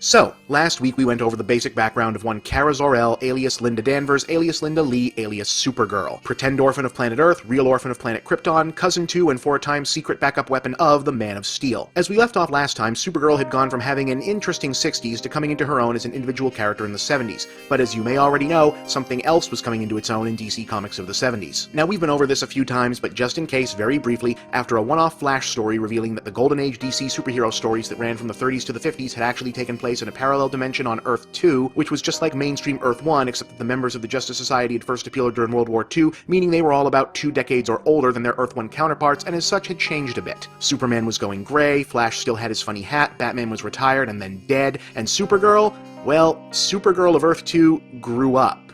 Okay, you'll recall from last time that the original Supergirl, though she arguably had more dimensionality as a character than her older male cousin, was a very 1950s, early 60s archetype of an occasionally troublemaking but otherwise entirely proper good girl. Since the whole point of the Earth 2 stories was letting the writers take established characters in new directions, it was decided that Earth 2's Kara Zor-El would become a tougher, more headstrong and assertive character, chiefly by embracing militant feminism, as understood by male comic book writers anyway, to a degree that would even raise Wonder Woman's eyebrows. Although given that Wonder Woman is an Amazon, that probably wasn't the only thing about Supergirl that had that effect. Oh, come on, I'm allowed to make one bad joke at least, ain't I? Anyway, in the spirit of all that, Earth 2 Kara had renamed herself Power Girl in order to establish herself as a wholly independent entity from her cousin and distaff counterpart. This was more or less Power Girl's shtick as part of Earth 2's superhero community, getting in the other heroes' faces about their own perceived sexism and bludgeoning bad guys while lecturing them on the dangers of underestimating a female opponent. And of course, doing so while sporting the biggest, damn it, I just used up my one bad joke a minute ago, didn't I? Crap. Okay, make your own Rob Liefeld gigantic guns and comic books joke, I guess. But yeah, there's no getting around this one. Power Girl's proportions have pretty much always been pretty ridiculous, and it can't be ignored that most of her costumes throughout the years have featured what you can't really call anything other than a boob window, where most DC heroes usually just keep their insignia. Believe it or not, they've actually tried to explain and justify this choice of attire in the context of her empowered philosophy. Apparently, at one point, her teammates offered to make her a symbol of her own, and she was furious to discover that what they'd made was just a modified but recognizable Superman symbol, which was the exact image she'd been trying to get away from. So she just leaves a big old empty hole right there to make a point.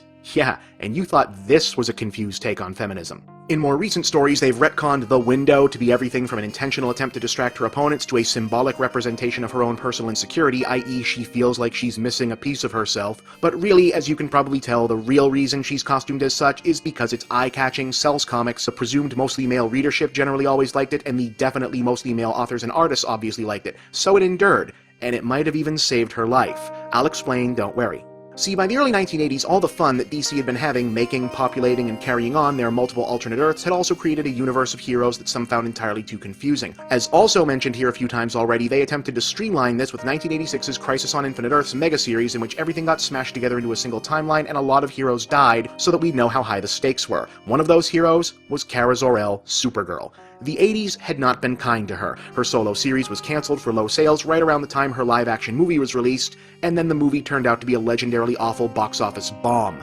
DC was basically running out of reasons to keep her around outside of guest appearances, and since a big part of the planned post-crisis reboot of the Superman series was to reinforce his last son of Krypton status by eliminating pretty much all other Krypton-originating characters from continuity, Supergirl had to meet her end. To DC's credit, they at least gave her a major send-off, going out in a blaze of glory and saving Superman with her final sacrifice. The image of her dead body is still the most iconic image of the entire crisis. Hell, it might be the iconic image of that entire moment in comics. 1986 also saw the publication of Watchmen and The Dark Knight Returns, both of which inadvertently signaled the rise of the Dark Age of comics. And if you want one image to summarize that, the universal icon of the superhero cradling the bloody, lifeless corpse of his more innocent, fun-loving counterpart will pretty much do. So yeah, the original Supergirl died in 1986. But what about the one-time Supergirl of Earth 2? Well, the crisis blinked Earth 2 out of existence, but some of its characters were inexplicably allowed to still exist on the new singular Earth, and Power Girl was one of them.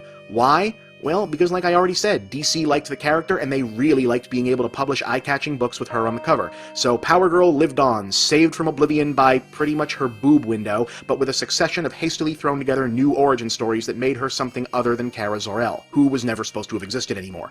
They never really settled on a good one, though, and they eventually stopped trying until 2005's Infinite Crisis revealed that the original Crisis could yet be undone and that she still had been Kara Zor-El of Earth 2 all this time. I'm not sure if that's still the case after Final Crisis, Flashpoint, and the New 52, but frankly, I don't care, because these things are happening way too damn close together now, and it'll probably just go back that way soon enough anyway. Either way, immediately post-Crisis, the DC Universe was without a Supergirl for the first time since 1959, but it didn't stay that way for long. I'm Bob, and we'll pick that up next time.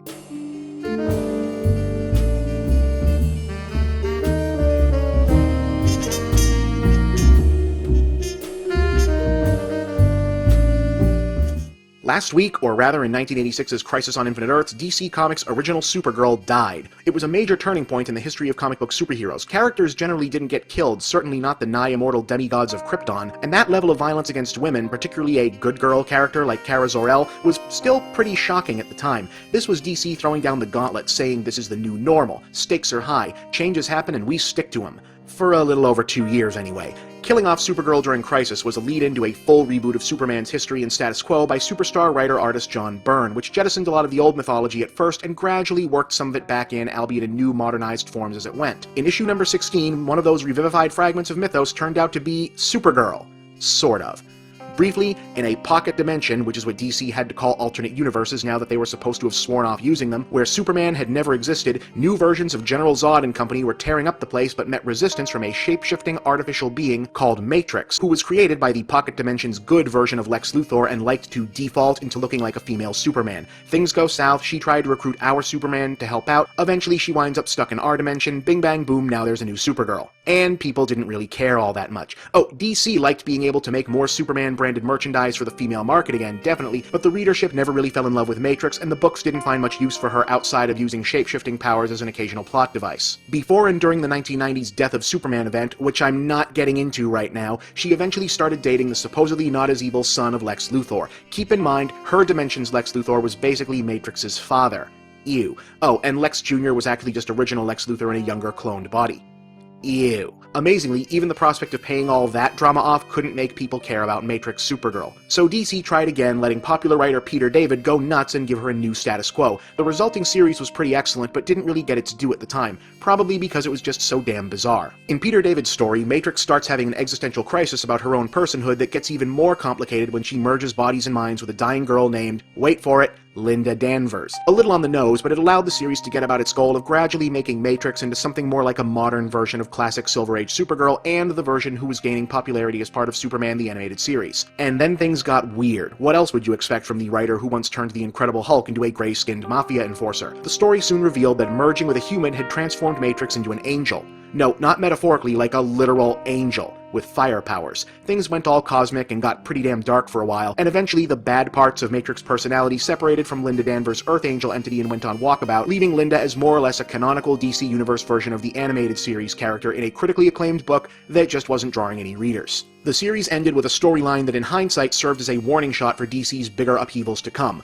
A malevolent force caused the original Silver Age Kara Zor-El's escape rocket to land in the present DC Universe, where she never existed, and after some confusion, her and the present-day Linda Danvers eventually traded universes. Linda enjoyed living it up in the happier, more innocent old-school DC Universe, and even decided to tell Silver Age Superman that they should totally hook up because, hey, she's not his cousin, and they do. Aw, look, even Batman is happy for them. And check out sobbing, dejected Lois Lane and Lana Lang over there. Brutal. But it turned out that if they didn't switch back, the universe was going to collapse on itself, forcing Linda to abandon her husband, their child, and condemn the Kara Supergirl to her intended death in the Crisis, all of which left her tore up enough that she hung up her cape and that was that. Though Peter David likes to not so subtly at all hint that she actually became the title character of his own creator-owned non-DC series, Fallen Angel. In 2003, another new Supergirl appeared. Her name was Sir-El. She claimed to be Superman and Lois Lane's daughter from the future. Nobody cared. I'm not letting this get to 4 episodes, so moving on. In the early 2000s, one of the big operating motives of DC's editorial and writing staffs was getting as much of the pre-Crisis and Silver Age back into the mainstream DC universe as they could, but in ways that wouldn't overcomplicate things too much this time around. And one of the first triggers to get pulled just before the full rollout of that plan with Infinite Crisis happened in the pages of Superman Batman. Short version, a meteor crashed and inside Superman found, yes, Kara Zor-El, his cousin from Krypton. Same basic origin as the first one, Superman's happy to see her, Batman doesn't trust her, Wonder Woman thinks she can help, Darkseid wants her for his own purposes, pretty good story, made a pretty good animated movie.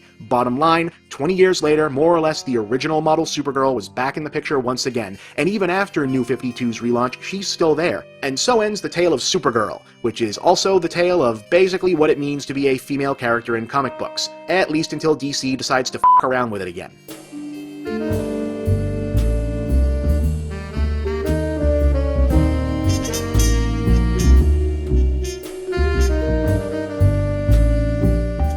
Here's something that nobody will argue, not even on the internet. The history of adapting video games into other mediums is full of really, really bad stuff. No, wait, stop, don't go away. I saw you going for the close window or the back button, but hold on.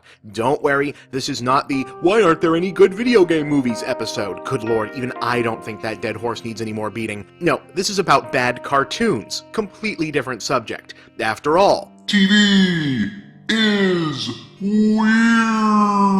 Now, when people talk about the almost surreal awfulness of legendarily bad video game cartoons, they tend to focus on a few insipid usual suspects. Sonic Underground, Captain N, which honestly is still kind of charming in spots, the US Street Fighter series, Oogtar from Super Mario World, you know the drill. But man, those are solid gold compared to some of the sludge you dredge up when you really look back through this particular subgenre. You gotta remember that until fairly recently, if you were big into any part of the gaming culture, you had to dig through a lot of crap to find anything cool or interesting related to it outside of the games themselves. Unless, of course, you lived in Japan, where they got kick-ass stuff like that Akira Toriyama Dragon Quest anime that's still not on DVD in the West, ahem. But here in the States, we mostly wound up with low-budget animation studios grafting whatever games were popular that particular month onto blatant rip-offs of older classic cartoons. This was the basic model for Saturday's Supercade, an anthology series that featured such luminaries as a Frogger-branded knockoff of Walt Kelly's Pogo, Donkey Kong as a Bugs and Elmer riff, Donkey Kong Jr. as...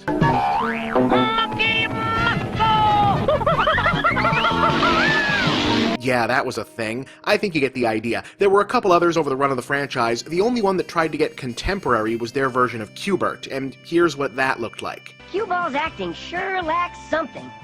I'm glad Q-Puppy's in the play. Now to see who you are! It's Q-Bob! But at least those shows were based on games that had characters to work from. In 1983, the game drawing big lines at arcades was the racing classic Pole Position. A driving sim without any specific character or narrative? How would they make a show out of that? Well... They're moving real fast, they're the only ones who can get there on time. Okay, sis. And never too far behind, they are always fighting crime. Stop time, Dan. Ready when you are, Rhodey. In the danger zone. Yeah, too much 80s. Not that things got any better when the 90s rolled in. Remember Battletoads? Today, Battletoads is mostly remembered for its insane level of difficulty, and the fact that the franchise never became quite as big as everyone assumed it was going to be. And that second part is largely because the game was created amid major hype as an attempt to launch a new multimedia franchise to rival the Teenage Mutant Ninja Turtles. But whereas the Turtles got an animated series that went on for 8 seasons and practically defined a whole generation of popular culture, the Battletoads got a one-off animated special that's even worse than you might imagine.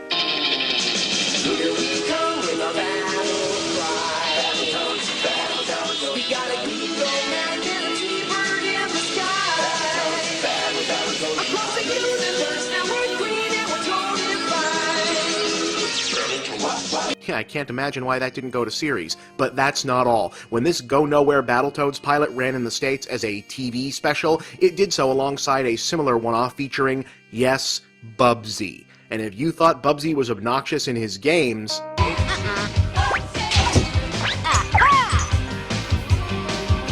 What could possibly go wrong?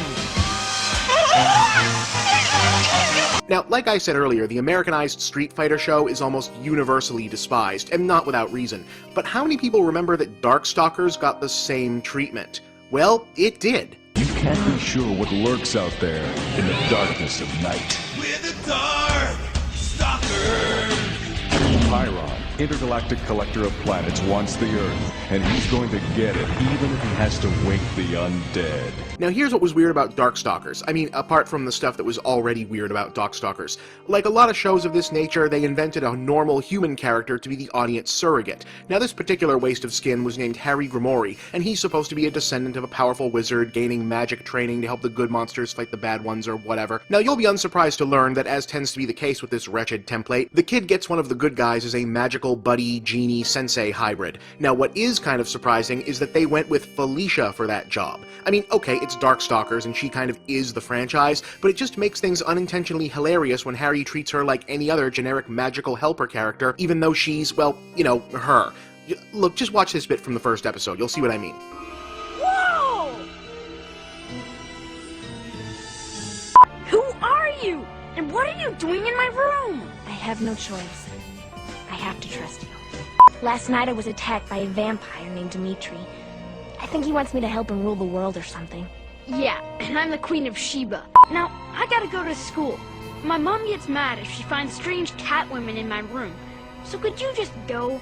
Yeah, no, does not compute. In this cartoon about the space alien conscripting vampires, mummies, and Frankensteins to help him fight Bigfoots and mermen, this kid's reaction to waking up with like the 4th or 5th hottest woman in video games of that era just chilling in his bedroom is the least realistic thing that happens. And don't give me, oh, maybe he's too young to be thinking, bull crap. Besides, a few scenes later, he seems to have caught up to the situation.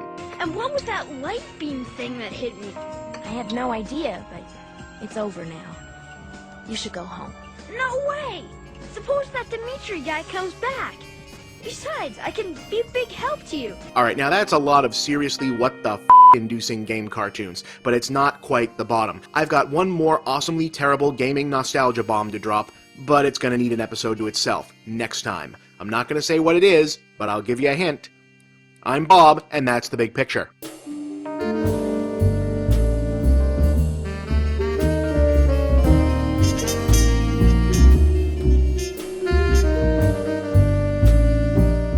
Last week, I took you on a tour through the nostalgic masochism of terrible video game cartoons, during which I happened to mention that I thought some such things actually still held up, kinda. Like the uniquely bizarre Captain N the Game Master, a cross-franchise team-up vehicle made possible by the Nintendo of the 1980s exercising the kind of control over their third-party content rivaled only by Tulsa Doom. Whatever the relative merits of Captain N actually were, it had the rare distinction among game-based cartoons of actually being popular and decently successful in its day. A rarefied honor shared only by the Super Mario Bros. Super Show, the two Sonic series, and Mega Man in the same era. Naturally, any successful series is going to have its imitators, but you'd think a team-up show like Captain N would be hard to knock off, considering not every license holder is likely to boast a roster of characters that could fill out a proper group. Well, you'd be right about that, but in 1990, Acclaim decided to try anyway, teaming up with Bobbit Entertainment and future Power Rangers mogul Hayam Saban to create Video Power.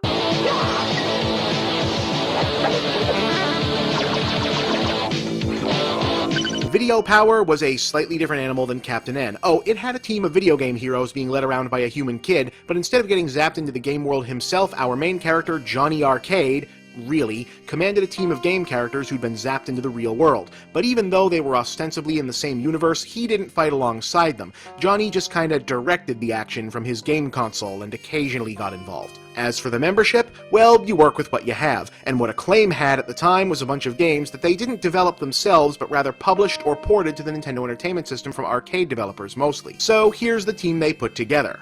First up, Kuros from Wizards and Warriors. This is actually what got me to watch this show at the first place. I loved Wizards and Warriors. Hey, where's my revival of that? Anyway, good pick, big dude with a sword, looking all Conan like he did on the boxes instead of the games where he was a knight, but whatever. Promising start at least. Next up, Max Force from Narc. Yeah, Narc was the When you saw a narc machine at the pizza place or roller rink or wherever, you played it while you could, because it was only a matter of time before somebody's mom complained about the violence and it got taken away. Since this was a kid's show, Max Force doesn't get to have his gun, instead he has a utility belt and a lot of gadgets.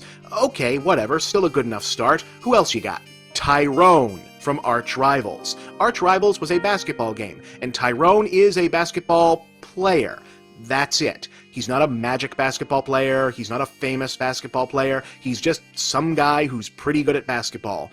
That's his special power. Okay, what else? Quirk. This was actually a Game Boy puzzle maze title originally made by Atlas of Japan. Quirk is a tomato, and he gets angry if you pronounce that tomato. That is the extent of his character and his role in the show. And finally, Bigfoot, a monster truck, because monster truck racing had attained brief mainstream popularity in the mid to late 1980s, and someone turned it into a pretty good NES game. But yeah, there's your heroes. A barbarian, a narcotics officer, a basketball player, a tomato, and a truck. Together, they battle Mr. Big, the bad guy from Narc, as the Power Team. You know what? There's nothing else that needs saying. Here's a taste. Wait. You got something against tomatoes, Tyrone? I have to agree with Tyrone. I'd hate my archenemy, the evil wizard Malkiel, to see me like this. He's gonna use his lasers, Bigfoot. Go to hyperdrive. You got it, Johnny.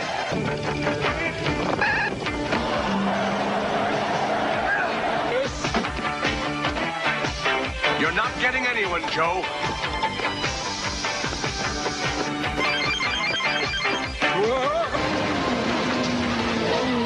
Hey! It's tomatoes, you jerk! It's really not proper operational procedure for Quirk to go off on his own. He was angry about what Mr. Big was doing with the tomatoes. He took it personally.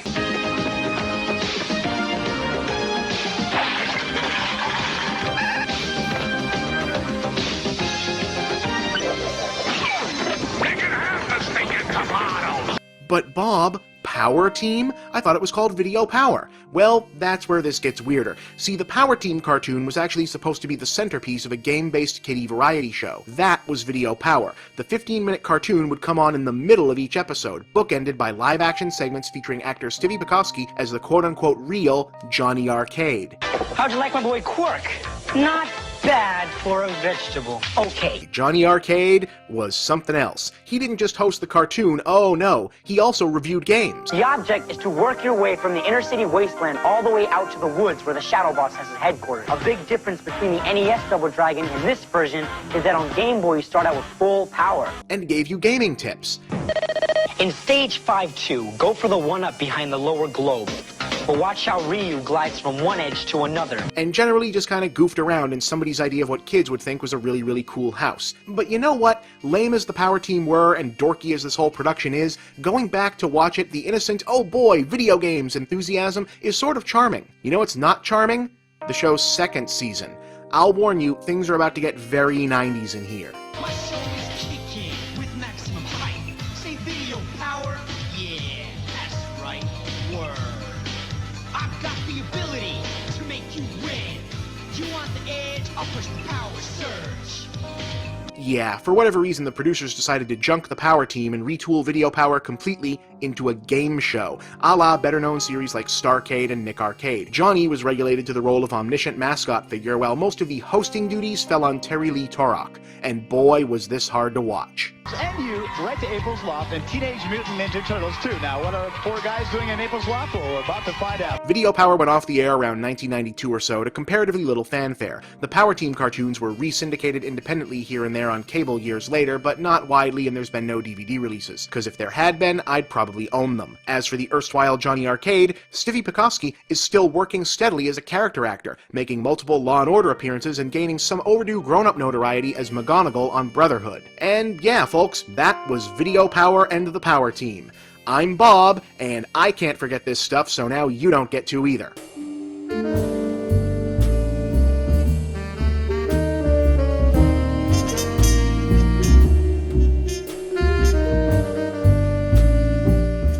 It never ceases to amaze me what ends up being controversial on this show. Just as one example, I'm pretty sure I've used stills like this from the movie Bamboozled to illustrate a point multiple times, and I never heard a peep. On the other hand, someone always has a problem with this little guy I throw out every time I have to talk about the 90s sucking. Firstly, folks, yes, I am aware that the quote and image are from The Wrestler, which is a movie about an oblivious has-been failing to cling to idealized memories of his own 1980s youth and stardom. It's an attempt at irony, or self-criticism, or maybe just defanging the myopia in my own outlook before anyone else has a chance to. Secondly, it occurs to me that most of the time when people want to gotcha me about the 90s not being so bad, it takes the form of, come on, Bob, the 90s were great! Animaniacs, Gargoyles, Batman the Animated Series, Power Rangers, and okay, fine, if we're speaking strictly in terms of nostalgic children's television, well, the 80s still wins. Look, what I'm getting at is, it just stands out that hardly anyone ever says, the 90s was awesome! Booming economy, birth of mainstream online culture, relatively few massive long-term military engagements. Did I mention that booming economy? So, yeah, what I'm trying to say is, I know the 90s was actually a pretty chill time. I mean, I was there. And I also acknowledge that my, let's call it aggressive ambivalence to the decade, is largely personal. My 80s were rather pleasant, my 90s sucked, my 21st century is getting there. The thing is, the whole meme of the 90s sucking, or rather the 90s as a largely disposable decade, sure as hell didn't originate with me. It's a broadly disseminated go-to popular culture thing. In fact, the 90s being kind of a cultural dead zone might be the most widely said thing about the era. See, popular culture has a way, fairly or not, of encapsulating whole decades in simple shorthand. The 1920s were a party, the 1930s were a really bad hangover, the 40s was war, the 50s was conformity resulting from post-war fatigue leading to paranoia, the 60s was revolution, the 70s was revolutionaries throwing themselves a rager party to celebrate all the progress they made, maybe a little too rager of a party. The 80s was about materialism and brief superficial re-embrace of 50s-style conformity, etc. But the 90s? What was the big theme of the 90s again? And no, I don't think my inability to sum up the 90s is an issue of being too close to it. Hell, the 80s knew what the 80s were about before they were even over. You ever seen Wall Street? That came out in 1987, but it feels like a movie from now looking back on how ridiculous the 1980s business world was. That wasn't a movie, that was a warning. But when you look at the generation-defining pop culture of the 90s,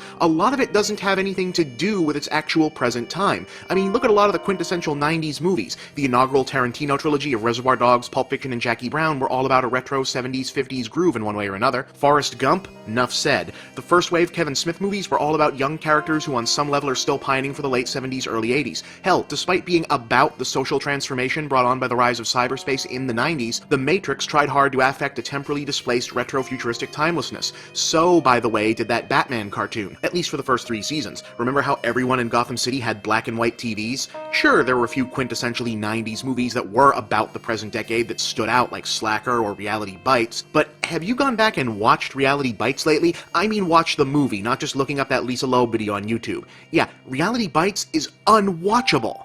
What about the music? The 90s was a big decade for music, to be sure, but a lot of pop was similarly calling back to styles and moments of the past. Hell, for a minute there, swing dancing came back. Grunge was definitely a thing, but it seemed to either flame out quick or get absorbed into the established hard rock scene. Honestly, I'd say the most thriving and enduring part of 90s music, and maybe 90s pop culture period, was the mainstream rise of hip-hop, which, yes, emerged first in the 80s, but really came into its own in the 90s. Maybe this might help shed some light on the period. In 1992, political scientist Francis Fukuyama wrote a book called The End of History and the Last Man, which offered up his theory that because the battle between Soviet communism and Western liberal democracy over which form of government would continue to thrive and spread over the globe had been rather decisively won with no plausible new challenger on the horizon, history as we had always known it, i.e. the clash of civilizations and struggle between ideology for dominance, was coming to an end. At the time, many chose to oversimplify Fukuyama's theories as inferring that with nothing major left to fight over, that meant that war itself as a force of history was going to end as well. And about a decade later we found out how wrong that assumption was. Here's the thing though, in the 90s it really was pretty easy, at least here in the United States, to see that as a plausible outlook. The Cold War was just far enough in the past, the War on Terror was just far enough into the future, and the world, just for a moment there, seemed calm and relatively uneventful enough that we could all act like this was somehow up there with the Cuban Missile Crisis. Maybe that's the answer to the riddle of the 90s, or at least part of it. It was the first decade in decades that lacked a lot of the external animating forces that gives a generation its identity within a given culture by encouraging introspection and self-examination. Absent that, the cultural forces of the 90s preoccupied themselves by cherry-picking the past while dreaming of the future, but spending precious little time in the now, or rather, the then. So, did the 90s suck? No, not really. There was a lot of good stuff in the 90s, but there's no escaping, for me anyway, that it was a time that not only didn't have much of a concrete meaning to grab onto in terms of the great sweep of history, but that seemed to actively want that to be the case. And that, well, sucks might not be the best choice of words, but it's definitely unfortunate. I'm Bob, and that's the big picture.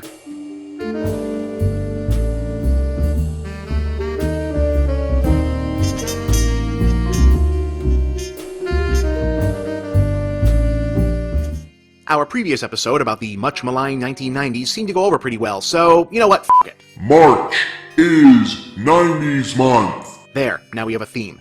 Anyway, as mentioned in said previous episode, one of the defining features of 90s pop culture was the re-emergence of trends from previous generations. Swing dancing came back, bell-bottoms came back, skateboard and surf culture came back, punk rock sort of came back, you know the drill. In a significantly less important niche, however, the 90s also saw the beginnings of the nascent nostalgia toy market, owing partially to the fact that the speculator boom in the comics industry had sent grown-up would-be investors trekking to their local comic book stores, which in those days as in these, frequently doubled as collectible shops. The result saw the return to prominence of the original doll-sized G.I. Joe, the mainstreaming, kind of the adult Barbie collector scene, and the re-emergence of vintage boomer brands like Stretch Armstrong and Creepy Crawlers. But one of the most unusual revivals involved one of the most famous novelty icons of all time, the troll doll. The origins of trolls are like something out of a fairy tale themselves, or at least some kind of above-average Hallmark movie. In 1959, a Danish woodcutter and fisherman named Thomas Dam crafted a handmade troll doll for his daughter, being so poor at the time that he was unable to afford to purchase her a birthday present from a store. By all accounts, Dam's daughter was enchanted with her new doll, and so was everyone else. The poor fisherman soon found himself inundated with other local children and their parents willing to pay for a troll of their own. And just like that, Thomas Dam was soon one of his era's most unlikely entrepreneurs, in command of a toy craze that swept through Europe at great speed and reached the United States by 1963.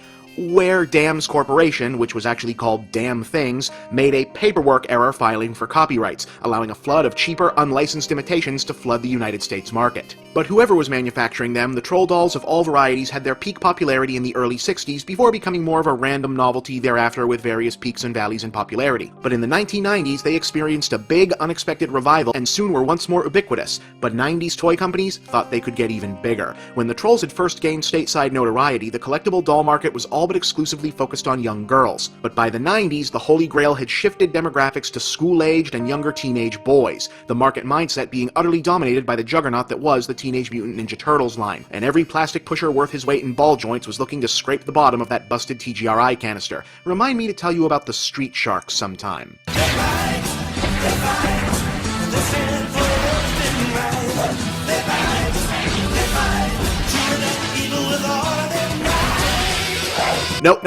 No, that's a show for another day. So, the race was on to find a way to make boys want to buy trolls, or rather to make trolls boy-acceptable enough that they'd buy them in the same numbers they'd bought turtles. Tycho tried with the high fantasy-flavored Troll Warriors, and my god if that packaging isn't the 90s in a nutshell, which somebody believed in enough to back an animated special that came with some of the toys. I don't know if they ever actually aired it anywhere. Well, the budget animation specialists at DiC threw together the Magical Super Trolls, the only one of these boy-targeted reimaginings that tried to use traditional Dam-style trolls, albeit reconfigured into a Smurfs clone with an urban 1990s setting and a nominal superhero gimmick.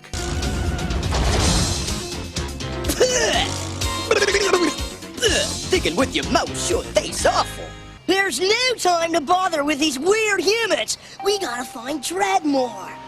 But how will we get around the city? It's so big and we're so small. My personal favorite of these attempts were Hasbro's Battle Trolls, which reworked whatever boy toy theme they could think of into troll form. See Count Trollula, Sergeant Troll, Trollclops, Punk Troll, Slapshot Troll, the Trollminator, etc. The Battle Trolls were cool toys, sturdy and amusingly sculpted in that over-designed Madball sort of way, but they never caught on. Slightly more successful though, and slightly better remembered today, was Ace Novelty's more blatant TMNT knockoff, the Stone Protectors. For whatever reason, I've heard it suggested that there were complaints about the trolls looking too naked, which sounds believable. Some varieties of the knockoff trolls started being manufactured with little gems where their belly buttons would be. The Stone Protectors were designed as the extreme version of that. Shorter-haired troll heads on beefy action figure bodies with ninja, commando, wrestling, or sports-themed accessories, and flint-activated gems on their chests, because putting Zippo-style sparking flint triggers into children's toys is a thing we used to do. Let's meet them. The name is Max. I'm a skater blader. One slice from me and it's see you later. Chester's my name and I like food. Like to squeeze bad guys with my wrestling moves. My name is Angus. Gus to my pals. I'll make anything into an arsenal. Cornelius is my name. Memorize my thing. Fight like a warrior. Sing like the king. They call me Cliff and I like to climb. Put the drop on bad dudes anytime. We're the Stone Protectors. Our stones of power glow. Yeah, the Stone Protectors' backstory involved a failed rock band who were transformed into trolls and gained special powers from magic gems given to them by Princess Opal of Mithrandir, which they were then tasked with protecting from Zoc and the evil Saurians. The inevitable short-lived cartoon series was about what you'd expect. Well, the band knows how to rock. Lots of flash, lots of sock. Don't let fool by his handsome bunch. Cause it back and really punch. Stone Protectors, don't you know? Stone Protectors, our stones of power glow. Curiously, by the time the cartoon hit the airwaves, someone decided it would be better to differentiate the stone protectors from the rest of the troll concept, removing the catchphrase "Trolls on a Roll" from their theme song and replacing it with the more generic "Don't You Know." Either way, stone protectors didn't really catch on any better than Battle Trolls, Super Trolls, or Troll Warriors had, though at least they got a beat-em-up video game that's remembered for being pretty decent, and were soon relegated to yard sale zone with all the other Ninja Turtle clones as the Power Rangers and Pokemon claimed new dominance of the toy aisle. The rest of the revivified troll craze soon followed, nudged along by Damn Things aggressively pursuing reinstatement of their exclusive trademark, which finally came in 2003. However, a much ballyhooed DiC-backed relaunch of the brand as Trolls was dead on arrival a few years later. So dead, in fact, that Damn Things sued DiC for damaging their good name. But in 2010, DreamWorks Animation acquired the rights to produce a Trolls feature film, which is currently targeting a 2015 release. Because, well, this got 3 f***ing movies, so why the hell not? Ensuring that Thomas Dam's surprise mega hit will soon be poking over cubicle walls all over the world once again. I'm Bob, and that's the big picture.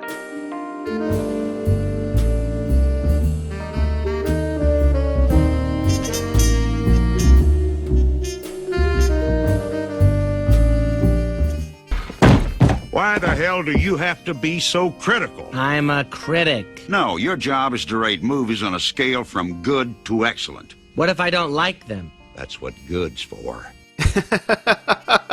Oh god, do I love this show. March is 90s month. Rolls on.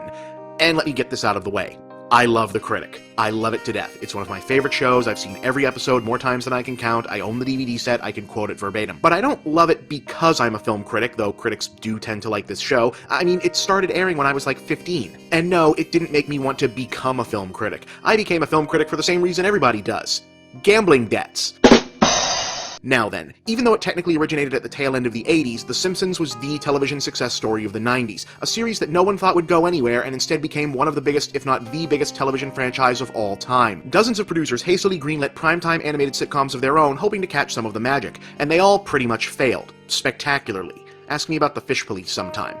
In 1994, Al Jean and Mike Reiss, two of the original writers and showrunners for The Simpsons' first 4 seasons, departed to produce a new series on ABC for Simpsons producer James L. Brooks. That series was The Critic, starring Jon Lovitz as, well, more or less as Jon Lovitz, but technically as Jay Sherman, a film critic with his own TV show. Jean and Reiss were well aware of the fate that had befallen every other post-Simpsons animated show, and rather than join the ranks of the imitators, worked hard to make sure that The Critic wasn't just a different animal than The Simpsons, but also from almost every other sitcom then on the air. Instead of being built around a traditional nuclear family, its main character would be a single divorced man. Instead of being set in the suburbs, it took place in bustling New York City. And instead of being an ordinary working-class Joe, Jay Sherman was a pretty well-off big-city sophisticate in the mold of an early Woody Allen hero, an overeducated cinephile who ran in trendy New York social circles, hung out with movie stars, and frequented upscale Manhattan restaurants. In other words, Jay was a bit of a snob, and that's where a lot of the humor came from. A middle-aged, professional film dweeb, expert in all things cinematic, forced to make his living handing out pat yay or nay opinions on one craptastic Hollywood blockbuster after another. To get to the part of the show you like the best and I find humiliating, on the Schumacher, this film rates an absolute 0. Brrr. Gee, that sure sounds like hell on earth. The show also had an unconventional supporting cast. Jay was the Jewish-descended adopted son of a family of old-money New York wasps. His show garnered a surprising level of oversight from his billionaire boss Duke Phillips, a hilarious takeoff on media mogul Ted Turner. He traded verbal barbs with his acerbic makeup lady Doris, shared custody of his young son Marty, and had an actor named Jeremy Hawk for a best friend, despite Hawk being famous for the kind of movies Jay hated the most. The Critic was also an early adopter of the meta-humor cutaway gags later popularized by series like Family Guy, though here they had a little more context. Movie parodies framed as the imaginary films Jay was tasked with reviewing. This is where a lot of the show's best remembered jokes came from. We left Kevin home alone, and he's only 23!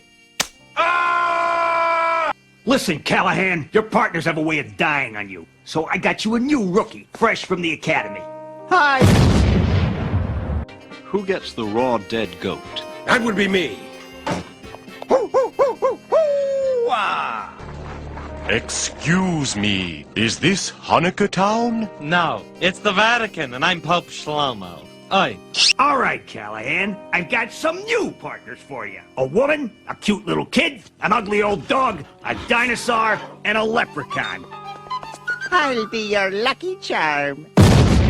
Unfortunately, perhaps because its creators had worked so hard making it so unique, the Critic never quite found an audience. Even though the similarly themed Seinfeld was a big hit in the same era, this was still a few years before metropolitan New York had reclaimed its mantle as the natural center of the universe in popular culture. So jokes about Ed Koch, the bizarre business practices of Ted Turner, Jay's Rockefeller Republican parent, or even Jay's own intellectual malaise weren't what a lot of the country was looking for in primetime escapism. Worse still, its own network didn't like it. Gene and Reese were used to the relative creative freedom that Fox had given The Simpsons and are said to have clashed with the executives at family-friendly ABC over the series' racier content. Supposedly, they started getting angry notices in the first episode because Jay wound up sleeping with a woman he'd only met that same morning. Now, son, you may just have noticed there was a beautiful woman in my bed.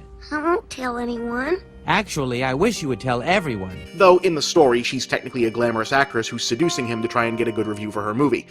Yeah, that never happens. Anyway, ABC declined to renew the series after airing only one season, but executives at Fox eagerly picked it up for a second, looking to make it a companion series to The Simpsons, and even setting up The Simpsons' first canonical crossover with another animated series. The crossover was initially objected to by Simpsons creator Matt Groening, though the resulting episode, A Star is Burns, is viewed by many as one of the classics. The show also underwent an overhaul in response to criticisms of the ABC series. Jay's character model got softer and rounder to make him more appealing, and the backgrounds for his apartment, a posh, expensive-looking penthouse in the first season, was made to look more modest to make him more relatable. The biggest change, though, was junking the setup of Jay as a single man, unlucky in love but always trying, in favor of giving him a regular love interest named Alice, who actually was a pretty good character in her own right, even though her function was ultimately to make Jay a little less interesting. I tend to be in the camp of fans who think the first season was overall better, but the second was still damn good. Unfortunately, the series' bad luck on the production side continued. According to Gene and Reese, the Fox executives who wanted the show wound up being replaced by the time it went to air with a new regime that didn't want anything to do with it, and were in no rush to greenlight a third season. There was actually interest in moving the show yet again, this time to UPN, but Fox dragged its feet on an official cancellation for so long that the deal fell apart. That seemed to be the end for Jay Sherman, but then in 2000, The Critic came back one more time as a series of animated short subjects for AdamFilms.com, written again by Gene and Reese. The shorts aren't really great, and the only returning characters are Jay and Vlada the Restaurateur. Alice appears to have left the picture, which ends up robbing Jay of a lot of his Season 2 character development. The show has been syndicated here and there since then, and earned enough of a cult following for a DVD release featuring both seasons and the shorts. I recommend checking it out, if for no other reason than more people will get the references I keep making to it on this show. I'm sitting on top of a volcano of rage and I've got nowhere to direct it. There's a critic screening of the new Sylvester Stallone movie tonight. What's it about? Let's see. He plays a concert pianist too. To the multiplex!